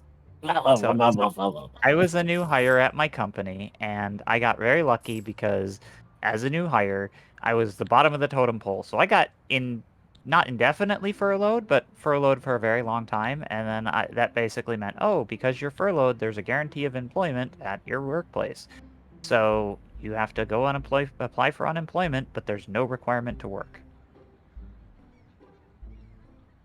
And during that time with COVID, they were giving so much extra money for unemployment. Of course, first thing when they said, come back to work, I was right there.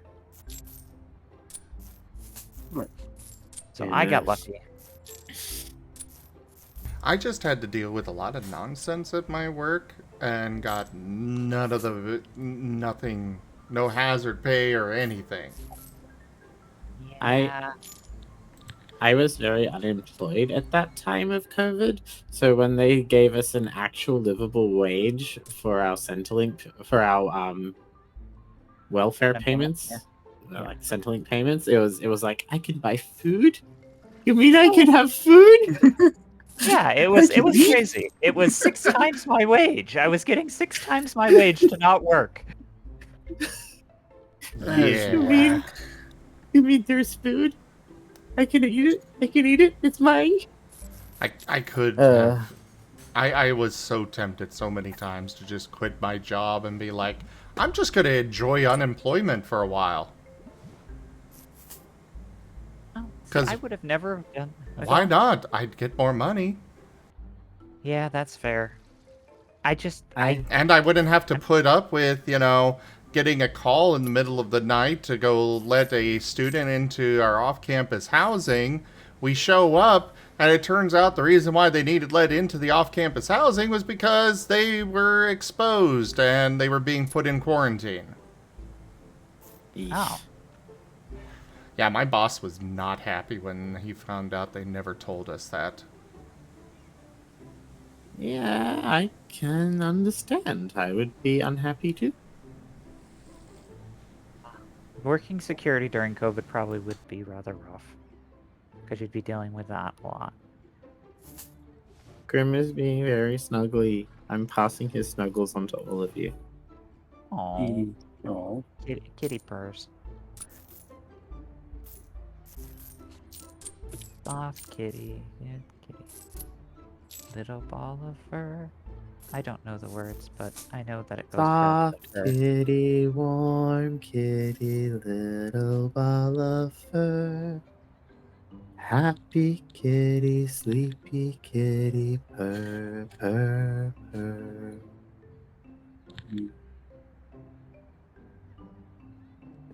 Yes, that's the grim mood right now.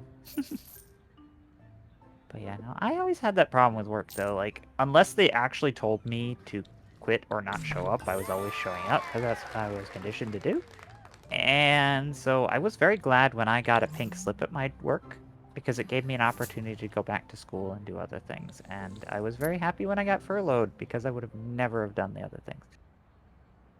But that's probably more of a me problem than because then I end up, you know, doing way more work than the other people.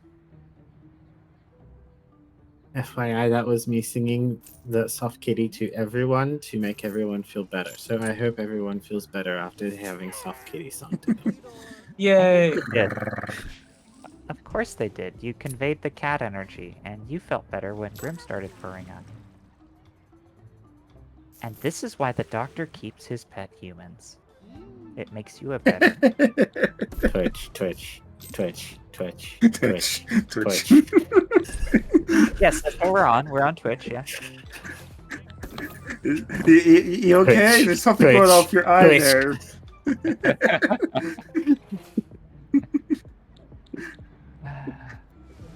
My little Doctor Who. Alright. Twitch. Gonna keep petting the cat. He's soft and fluffy. I'm just imagining this poor cat's gonna be bald by the time we finish tonight.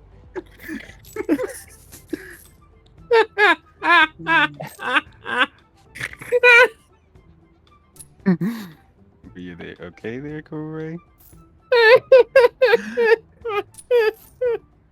Doing the Ren thing to Kurai. Uh-oh.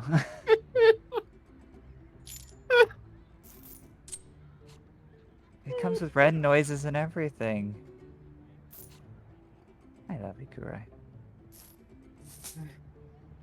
Just keep petting the kitty.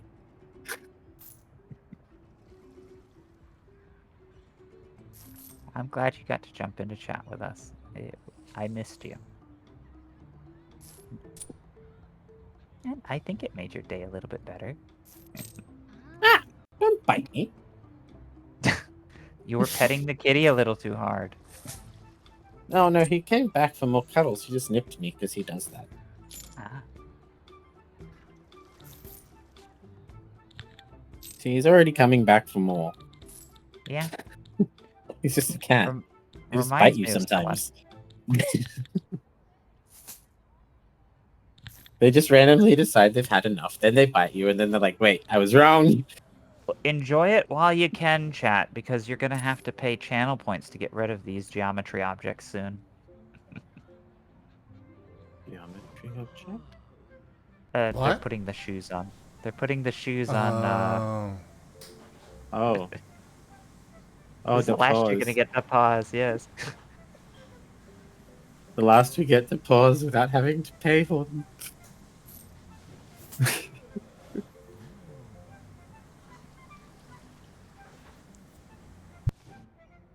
They're very cute. Oh, Conrad's medal. I was really confused for a second. We all were. I mean, great attention brought to Conrad.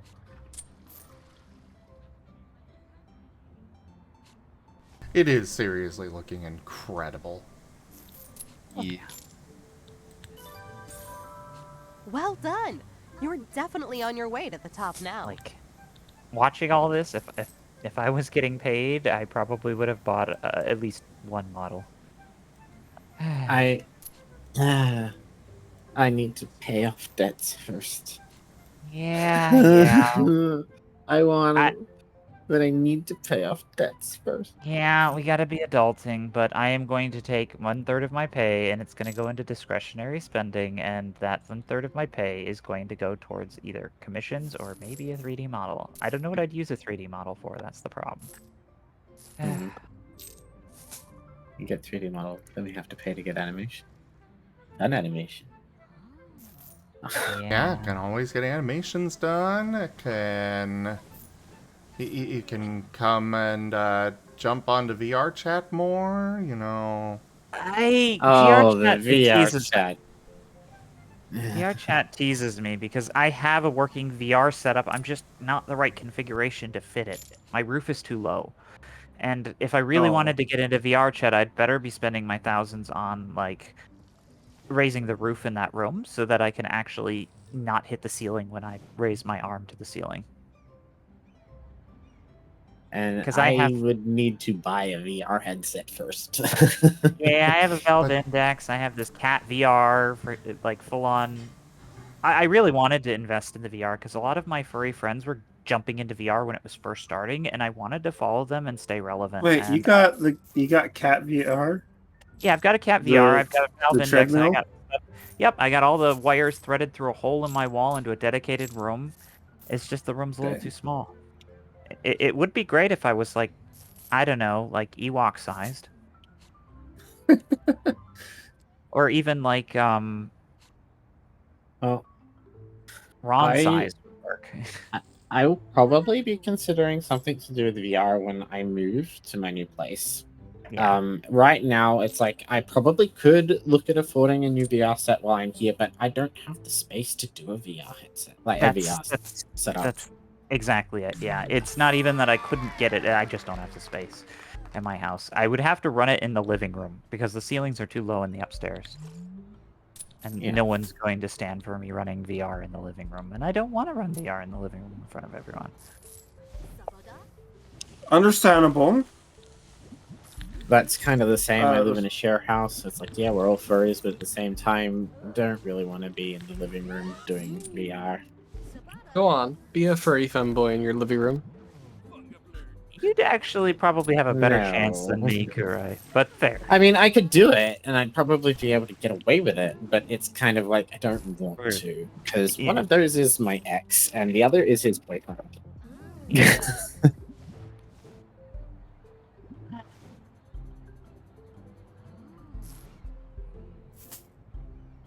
But I look at this and I just see the potential of it's like I said, it's the what if scenario.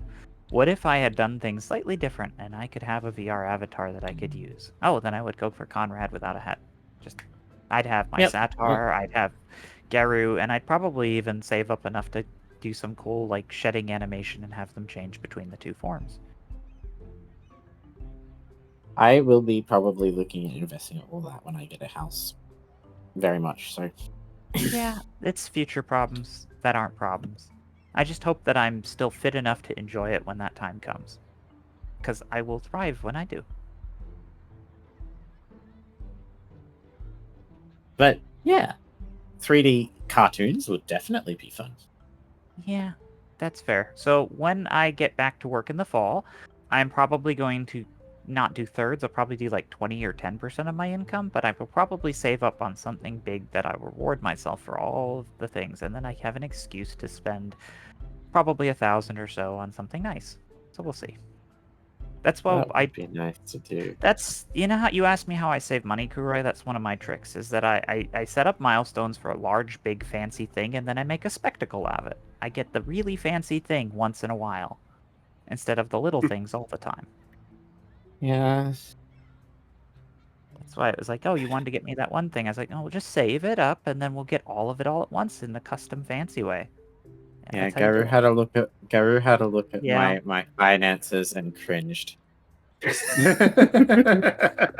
At your what? Finances. Oh, no, I didn't. I just... Honestly, I'm in worse financial situation than you in some ways, because I've got a lot of invisible debt that will eventually be settled upon me, and it's technically racking up interest, but they won't let me pay it off, so I technically have money in my bank account that I can't use to prevent interest payments from building up on my college. But, Wait, what? Yeah, because I tried to pay them the money for my college, and they just sent me a check of the exact amount that I sent them. And it's like, oh, okay, so I'm not allowed to pay ahead so I don't have to interest rates?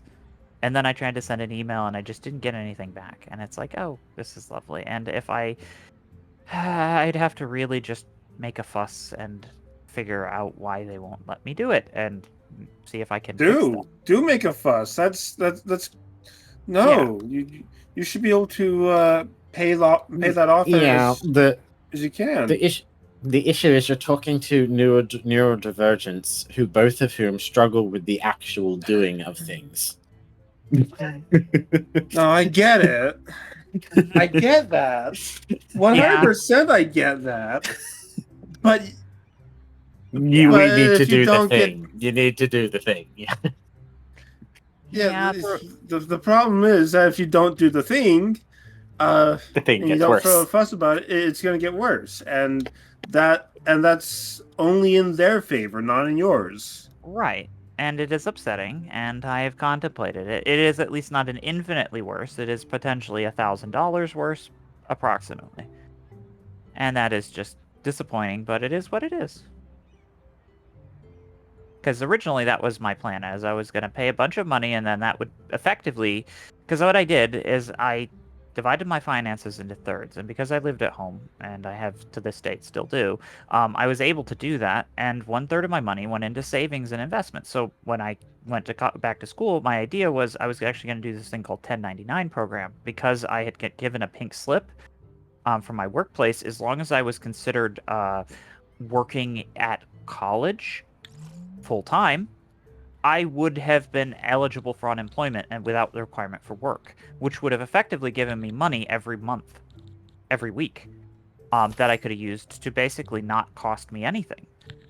Unfortunately, what ended up happening is that fell through because the way my college does courses, it's quarterly, not semesters. So I was taking 3 courses, and the credit hours added up to full-time, the lady said.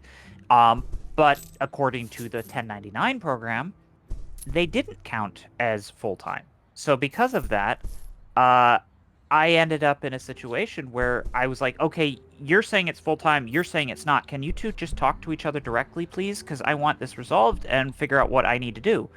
And they wouldn't talk to each other.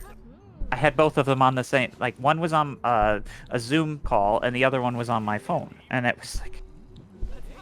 If they had just resolved that, I would have been able to get unemployment. So because I didn't do that, I ended up having a fallback plan, because I was...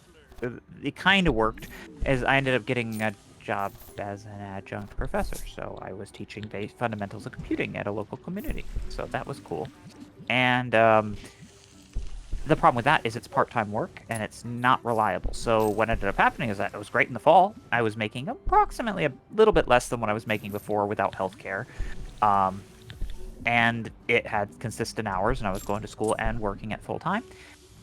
Then in the winter, they said, okay, well, because you're a part-time adjunct, one of the teachers went full-time, so they took your slots, so you're not going to be working in the spring. And then the next classes are in the fall. So I had like 6 months now where I haven't been working, and I'm just watching my bank account go down. But I saved a lot of money, and unfortunately I actually made some really good investments on binary options during the end of the year. And because I did that, I ended up pushing myself up over a tax bracket, and it ended up costing me more than I saved in the amounts of benefits I would have been given.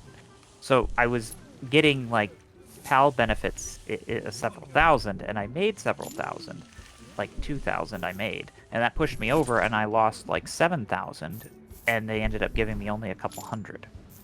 So I ended up losing more by making sound investments. So that felt great. So that's where I am right now.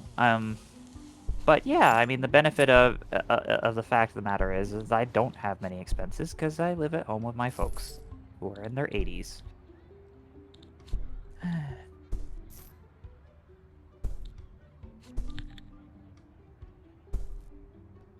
Pat, pat. Oh, thank you. Snuggles. It's okay. You can come live with me. Yeah, if that wasn't expensive. When I move. And I have a nice big house. Just visiting Kuroi will cost more than a full haptic VR set. That's the funny thing. That is true. That's the sad thing. $3,000 to go to Australia to visit someone. And then if I actually wanted to stay in Australia, the path to citizenship, oh boy, that's going to be even more expensive. So it's what also I really like heckin' invasive. Like, wow. Well, unfortunately, you think that's bad. Try looking at it the other way, and I can't feel as bad. Oh, coming to the US. Yeah, hope you have a burner phone. Uh-huh. You gotta mail your phone here, and then you got to actually come in with a burner phone that you put use on for a certain amount of time. It was like there's like whole recommendations and websites about that whole process. Yeah. Canada We're was advised helping not. me. We're advised not to take our phones to the US at the moment. We're told we will get them taken from us. Yep, and it can be cause for denial of entry. Because we're totally a normal country. So we're told to either mail our phone ahead and bring a burner phone, or just don't bring our phones. And I have I've been lucky. I have very much a lot of stability where I am, unlike everyone around me who doesn't have a lot of stability. I might not have a lot of wealth, but I don't have a lot of expenses, and the fact that I'm able to do that means that I'm able to basically float while others are trying to paddle to keep swimming. And it's probably why I've been blessed with my optimism, is because I'm kind of lucky. But, the whole notion of throwing it all out the window to try and live with someone in a different country is very romantic, but it's going to be a big step for me. It's terrifying, too. Understandably Yeah. so. Both ways is terrifying. Yeah. It's like we still haven't decided either way who's going to be moving here. We've not even decided whether it's going to be Australia or the US at this point. At one point, Germany was floating around, or Sweden. Yeah. Man, we'll have to see. Hopefully we'll be able to accrue enough wealth that I will be able to have that mobility and access, and be able to, facilitate freedoms like that. But that means It's just like that. Like if one of it, maybe the idea of one of us moving to one person's or the others moving to the other person's country. How about we both take the plunge and move somewhere entirely new? Yeah. But then that's also absolutely terrifying. So yeah, it's a lot of things that are terrifying considering actually doing, and I hate it when I hesitate, because I don't want to hesitate for Kurai.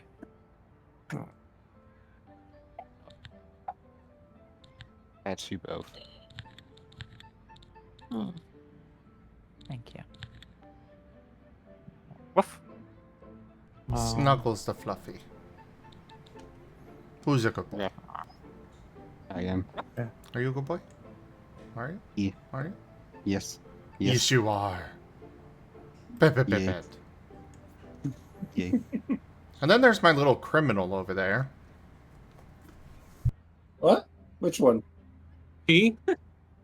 Werny. Chi. Chi. You knew when you heard the chi. Chi is the bark of mischief. This is what I have learned. I had never heard a chi before meeting Zim, but then once I did, I discovered it is the bark of mischief. Well, the first time I heard a chi was actually in Soul Eater. Oh. The Mizune sisters, they just go chi chi chi chi chi chi chi chi. Fair enough. They're mouse girls. Ah, mice make chi. Okay. So when I heard chi, I'm thinking like martial arts. Yeah. Like Tai Chi. Didn't the mouse switch from Soul Eater, didn't they go chi? Yes, that's what the Yeah, just said. that's what I was just talking about. Right, that's what you were just talking about. Sorry. That's why I was doing that. That's why I was singing the song that they sing when they're all forming the big Mizune. They're like chi chi Oh, chi, yeah, chi, right. chi, chi, chi, chi, Right. chi. And then they all transform, and you've got this big voluptuous woman going chi chi chi. It's like- Right. That's a very good point, Captain. I'm glad you brought up that show. I would have never have thought of that if you hadn't said that. I'm sorry. My mind was elsewhere, and I was only half paying attention. Well, the captain's the one who comes up with all the good ideas. That's how that works in management. It's the executive who comes up with the ideas. Hey.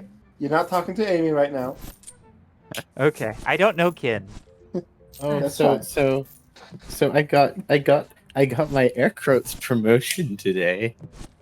Huzzah! Here's all the access to all the manager's tours. Oh, does my I pay knew rise it. come through? Nope. But your hours increased. But your hours went up. Yep, I've been there. Did Your that. hours and work go up, but no extra pay. Why would they give you that? Give it That's- 5 years. You'll get a Mhm. Klingon promotion in about 5 years when the next person breaks under the stress. Yeah. It's the circle of life. I was there. I had done it Yes. because eventually the actual manager will break, and when they do, you will be promoted because you will be the de facto choice. Because nobody else will have the means or ability to do it. Yeah. That is the retail game. And then you'll watch someone fast track beside you because they're charismatic and they know stuff. Yeah. Or Yeah, more yeah. rather know people. They're charismatic and know people, and like maybe they're conventionally attractive, and so like they get like fast tracked and get everything, and you're just like, oh hi. And secretly a cyber criminal. Anyways, yeah, I may have met Oh. one person Oh, okay. who was actually bragging at my workplace about hacking people's Facebook accounts Gross. in their past career, and that they apparently had a lot of crypto in an account that they can't use because they would get in trouble because of. I mean, tax. honestly, you know what I'm gonna say to someone who spouts that kind of BS? They're full of it. Because anyone who had crypto in the time leading up to COVID who wasn't retiring on that crypto life was lying. Oh, they had crypto because they got paid in crypto for their illicit activities. They couldn't spend it because they couldn't legitimize the money. But But they you don't can need to legitimize Bitcoin. That's kind of the point. They didn't want to take that chance, supposedly. But maybe they were full of crap. Bitcoin is you just take the Bitcoin. You just sell the Bitcoin for money. Like the whole point of the Bitcoin is it's not traceable. Yeah, sure. No, Kuroi's correct on this one. Well, Yeah. that's the ideal It's of not- Bitcoin. It's not. No, it's not traceable. That's It's not traceable necessarily where you got it from, but when you make purchases with it, it's still traceable to the fact that you're getting benefit tangibly from it if you spend it. You're getting benefit because you're being paid in Bitcoin. Period. Yes, and you have all this Bitcoin. You don't have to translate that to real money for it to be a problem. If you got paid in Bitcoin for doing illicit activity and they can see you got paid in Bitcoin for doing illicit activity, they don't need to wait for you to cash it. Well, they can't see that because they can't trace it, but then all of a sudden you start spending a bunch of Bitcoin. The thing and the government is, says, well, it is traceable. yeah. That's a common fallacy that I've seen a lot, is that people are like, oh yeah, it's the future, you can't trace it, all this. Yes, you fucking can. You can, but the point is that where you get it from, there's not really meant to be, like, you cashing in a Bitcoin is fine. There is nothing wrong with you cashing in a Bitcoin. You cannot get in trouble for cashing in a Bitcoin. You can. You can get trouble for being paid in Bitcoin for doing dodgy things. You can get in trouble for cashing a Bitcoin. It's called the IRS. It's how they got Al Capone. Bitcoin did not exist when Al Capone was alive. It's more the discrepancy of your The income. discrepancy of lifestyle. income and taxes. Yeah. It's your lifestyle and your taxes. Okay. So just do your taxes correctly. Yeah. If you just declare it when you sell it, you'll be fine. That's why that person had that job, because they were using that to legitimize their other money. That doesn't make sense because the money they're earning there was you can't. That's I don't know. So the reason why people use laundromats for money laundering is because it's a cash-based business. Working where you are paid an actual paycheck is not a cash-based business where you can fudge the numbers on your earnings. You can say you got a lot of tips from the people that you helped and did personal service for when you were doing their computer repair. Ew. That's a thing? Yes. Please don't make me move to America. Yeah, America is very much all you're expected to tip for just about everything. I mean, Please that's don't make me pay move you to a America. living wage. on-site. He's coming to your house and doing an on-site service. Please don't make me go to America. Don't come here, please. I mean this in the nicest way, Kuroy. We don't want you to come here.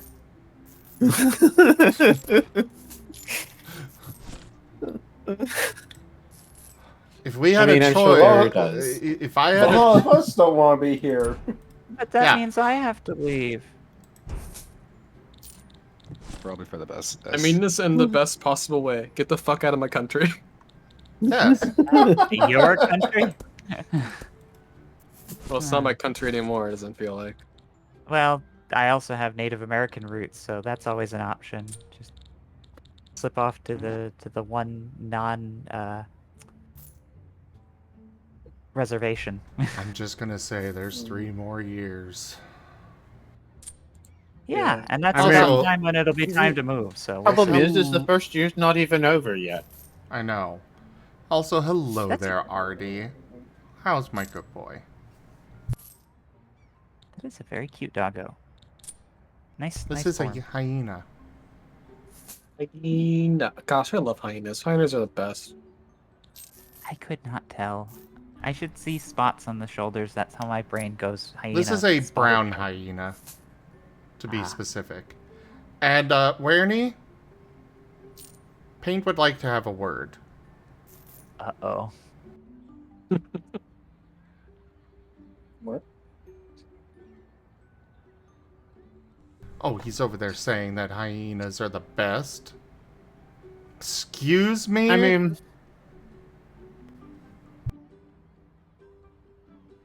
I mean, Frost Husky, I also have big issues with tip culture as a mandatory thing for everything. Oh, I used to go with I don't tip people who get paid more than me for doing a job that is less strenuous than mine. But that's my own personal justification.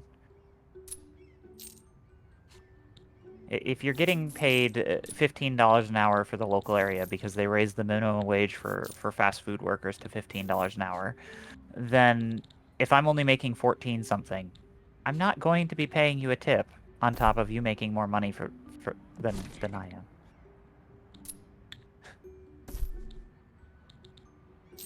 Maybe that's just an odd take, but finally I No, did make it to management. I agree on that. I can understand that absolutely.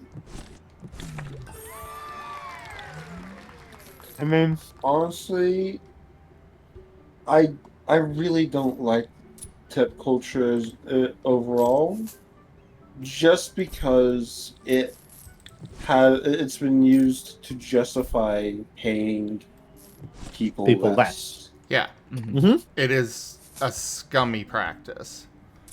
That's why I And think it's disgusting. the only time that I will tip is if I've got cash on hand to tip them with, because I will refuse to send it through digitally. Because I have seen and heard the stories of, companies skimming off of the tips that their workers make. And it's like, what the actual fuck?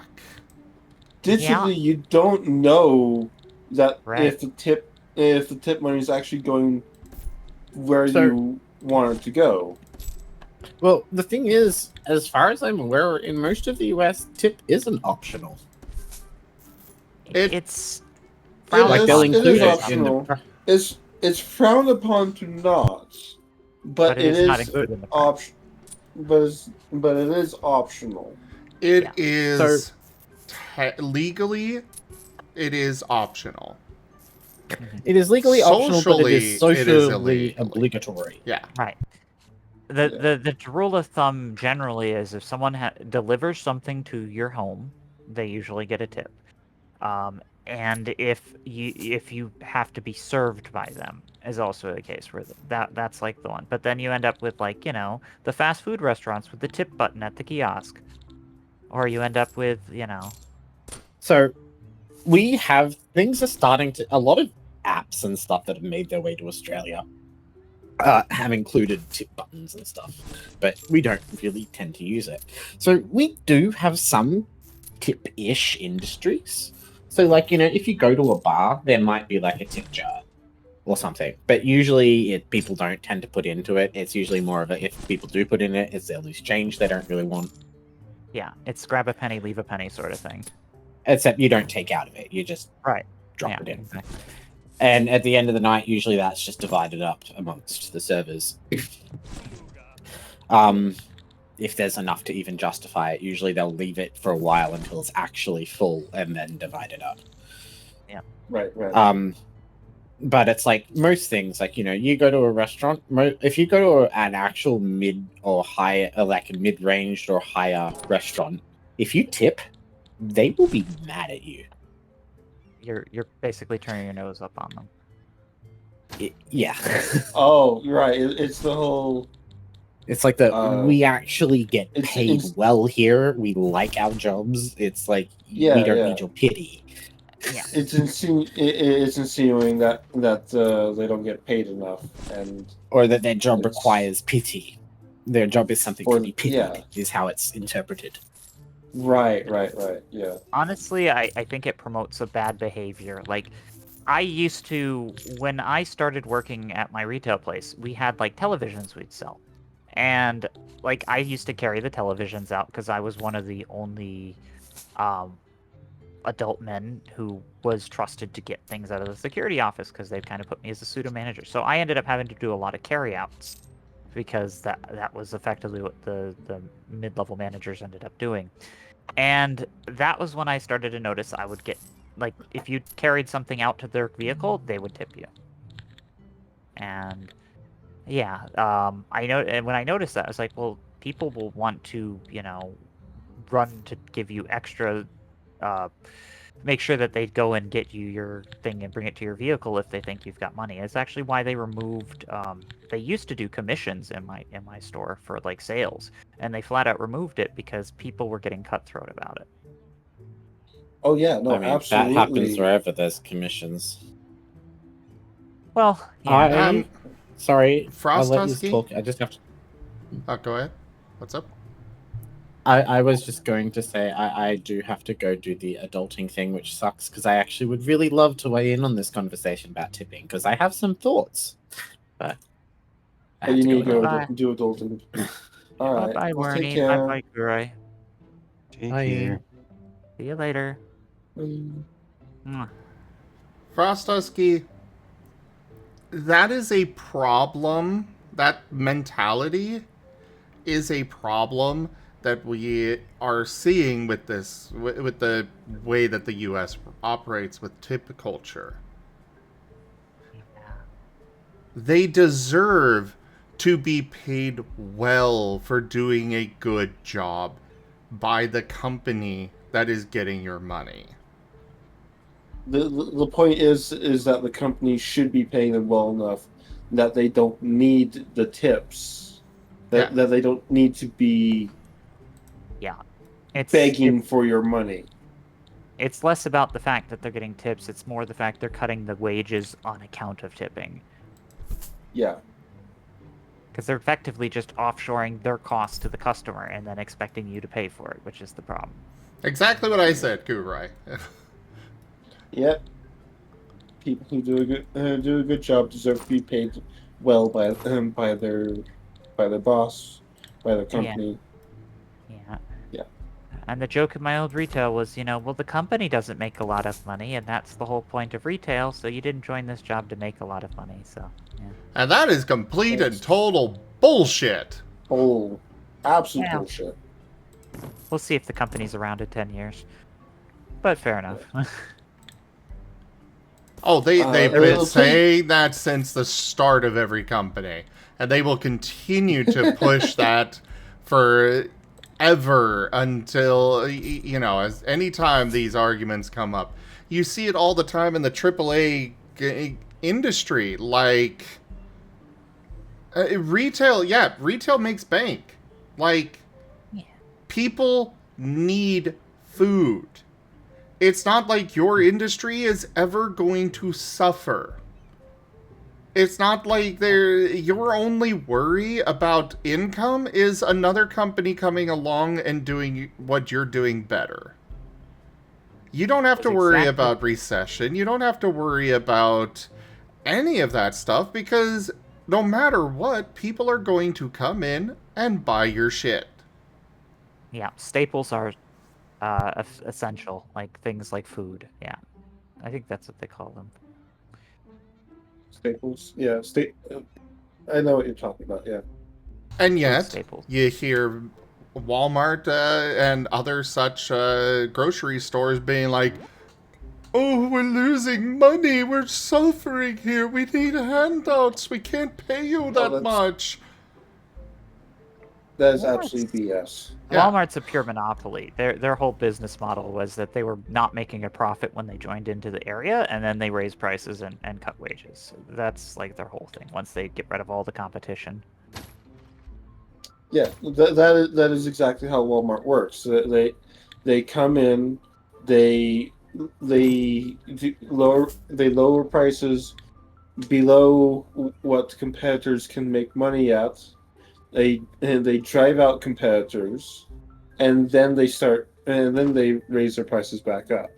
So how can they have any right to complain when they're the product of their own business model being ineffective? They're trying to push out competition. If they failed to do that, that's on them, and they shouldn't essentially be doing that in the first place. It's not that they have no right to complain in the first place. They complain to try and get sympathy from customers and employees and so on and so forth. Mm-hmm. It's nothing to do with them actually even suffering in the first place. Because trust me, they would not be doing this if it didn't work. Yeah. Apparently, I was hearing things about the place I worked that like a lot of CEOs and upper management like retired, so to speak. That they basically jump ship, and if the executives are jumping ship, that's usually a bad thing. So I think that company might not be around for a while, but that was in that specific company's case.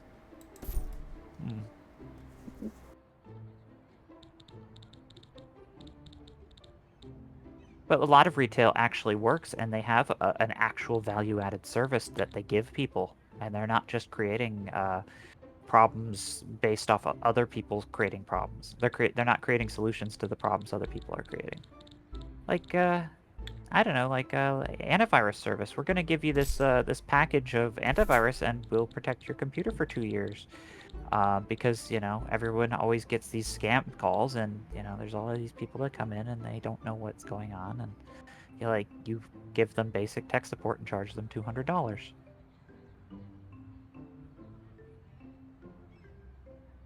And it's like you're just making money on the scammers. Yes, you're one step above the actual scam callers, because technically you're protecting their computer, but you're just making them pay you the scam money. That's my cynical take on it.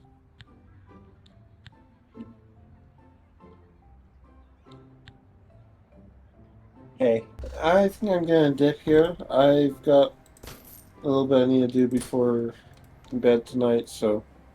Alright, sleep well. Thank you so much for hanging out. I look forward to seeing you on the tabletop in 2 weeks. See you around. Bye-bye. And now it's just me and Ido. I guess I'm just Dog chopped goes in his own. liver. At least Ido remembers me. If you leave, then we all leave? I don't know. That's a pure chaos! Kinda. Jimond_ has turned the entire chat into Pokemon. They can only talk like a Pokemon of their choice for 4 minutes.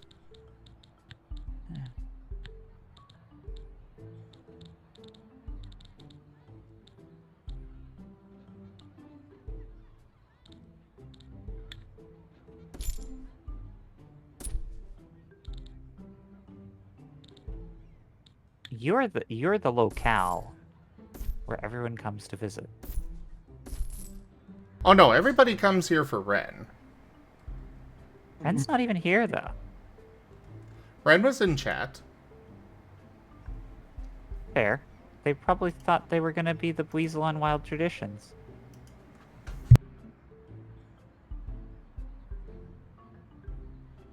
It's a lot of people. We put away our schedules and we make room for the cool tabletops. Oh, hi, Ren. See, Oh, you I didn't- knew he you was didn't- here. Yeah, because it's Wild Traditions time. So you know we've cleared our schedules, and that's the main reason I don't visit more often is because I don't have my schedule cleared. So when I do, I like being here.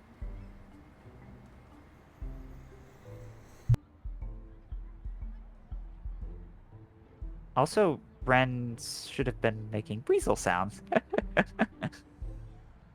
Gotcha. Oh no, Ren is no longer a weasel. Oh, what are they? He is a Renamon now. Oh, but the chat Pokemon effect was in effect. Well, sure, but...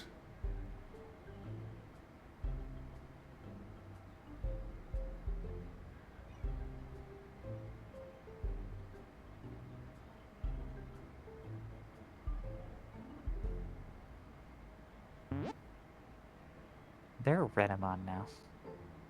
It just makes me think that Wild Traditions is just never coming back, and there's just gonna be Renamon Ren from now on. Just Hero. I don't see why Ren not being a weasel anymore would affect all of Wild Traditions, but okay. Well, who's not gonna heal the party? The temptation to say the thing. Oh, believe me, I've got plans for how to get the party healed because Ren doesn't do it. Yeah, Nova can do it. Because Nova can do everything. Well, I was thinking other things, you know, like Wandy the Wonder Wand. Oh. I don't know about Wandy the Wander Wand. You know, sentient one that can just heal people. Is And this doesn't Greaves' get... inventions? Distracted. It doesn't get distracted by, you know, Nova being bigger.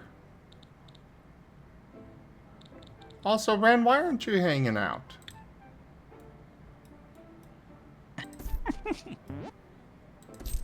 Sorry, Hyro, why aren't you hanging out? And Artie, you should come join too.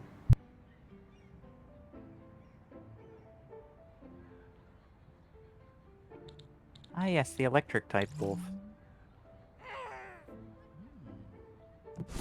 Oh, sorry, it's not a wolf.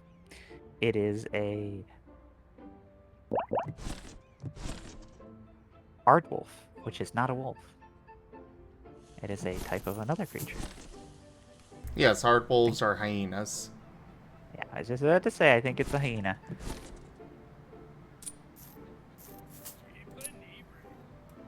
There was one thing, I forgot what it was, where it came out, it was like, technically, Ren making sure to notice the size of Nova was relevant in some conversation at some point. Because, yes, that is one thing that Ren did very well.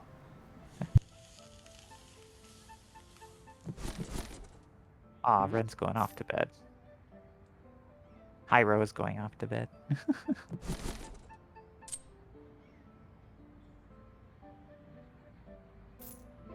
Meanwhile, Zim's giving us his best Raijin impression with the red panda.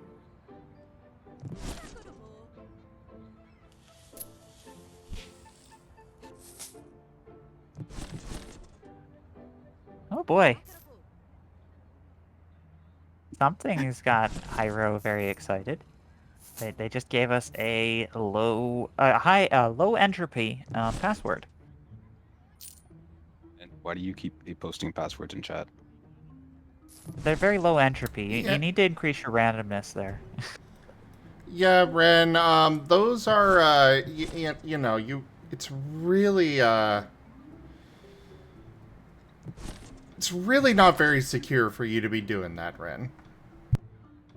So hello again, Kinku. Hey. It's Ron and Ido.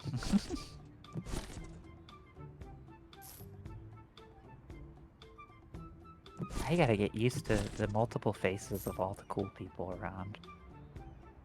And more faces, likely. Once I get done saving my current project, I'm thinking I'll probably go get another face to add to my mix. The way I put that. Anyway. I should get more Garu faces, because Garu's a shapeshifter too, but he's always called Garu. Cool. So that's easy, but it's also confusing, because having multiple characters is fun too. That's why I'm glad I have Regis. But I'm also going to have to get better at coming up with better names, because I'm really bad at names, and Regis is one of the names that I use for, like, backup characters. Because I was so afraid of not getting it into the tabletop, which is actually a great reason to name Regis, because the whole notion is it is a backup name. little behind the scenes there. It's so internally Regis will know that this is just a mask. And there's also the notion of Regis being the term for a king, and it is the charade of being good at things.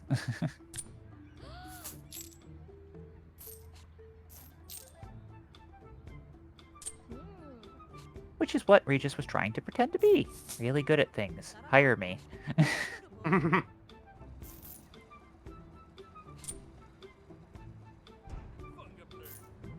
I wonder what we're going to discover with that interesting fluid that I picked up. Apparently it's some sort of catalyst, and I'm very hyped to dive into that. I will toss all of my my willpower into that if I need to, but I am going to make sure that we figure out exactly what this stuff is. Fun, fun, fun. And you're probably going to put, like, spoilers on the ship. So it can go faster in space. No. For that, all we need to do is put red stripes on it. Oh, yeah. That's fair. Although I actually was, like, in my head trying to, like, logic how spoilers could actually make the ship faster in space. I'm like, oh, it's like a solar sail. It just catches the heat and uses the heat to convert into kinetic momentum. Yeah, it worked in that other fantasy ship.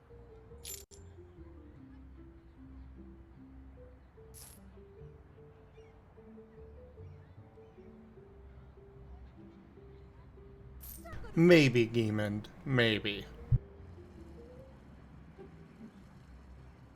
I hope I don't accidentally download a Hyro into the ship systems from messing around with Sif technology.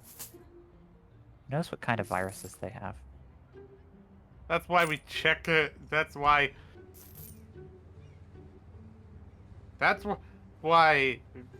Ron made sure to triple check before he put anything in the system. Yeah. I'm going to put in a data chip, and we're just going to have this, like, purple... We're going to have this purple, bouncing screensaver Renamon head that's just going to be bouncing around, like, typing random keys into the keyboard of low entropy.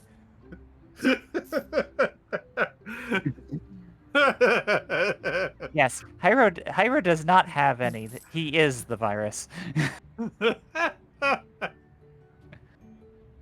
And it's a virus that goes into your medical system, and it makes it so it doesn't heal you anymore. Hyro? God! Who knows what King has? Who knows what you have?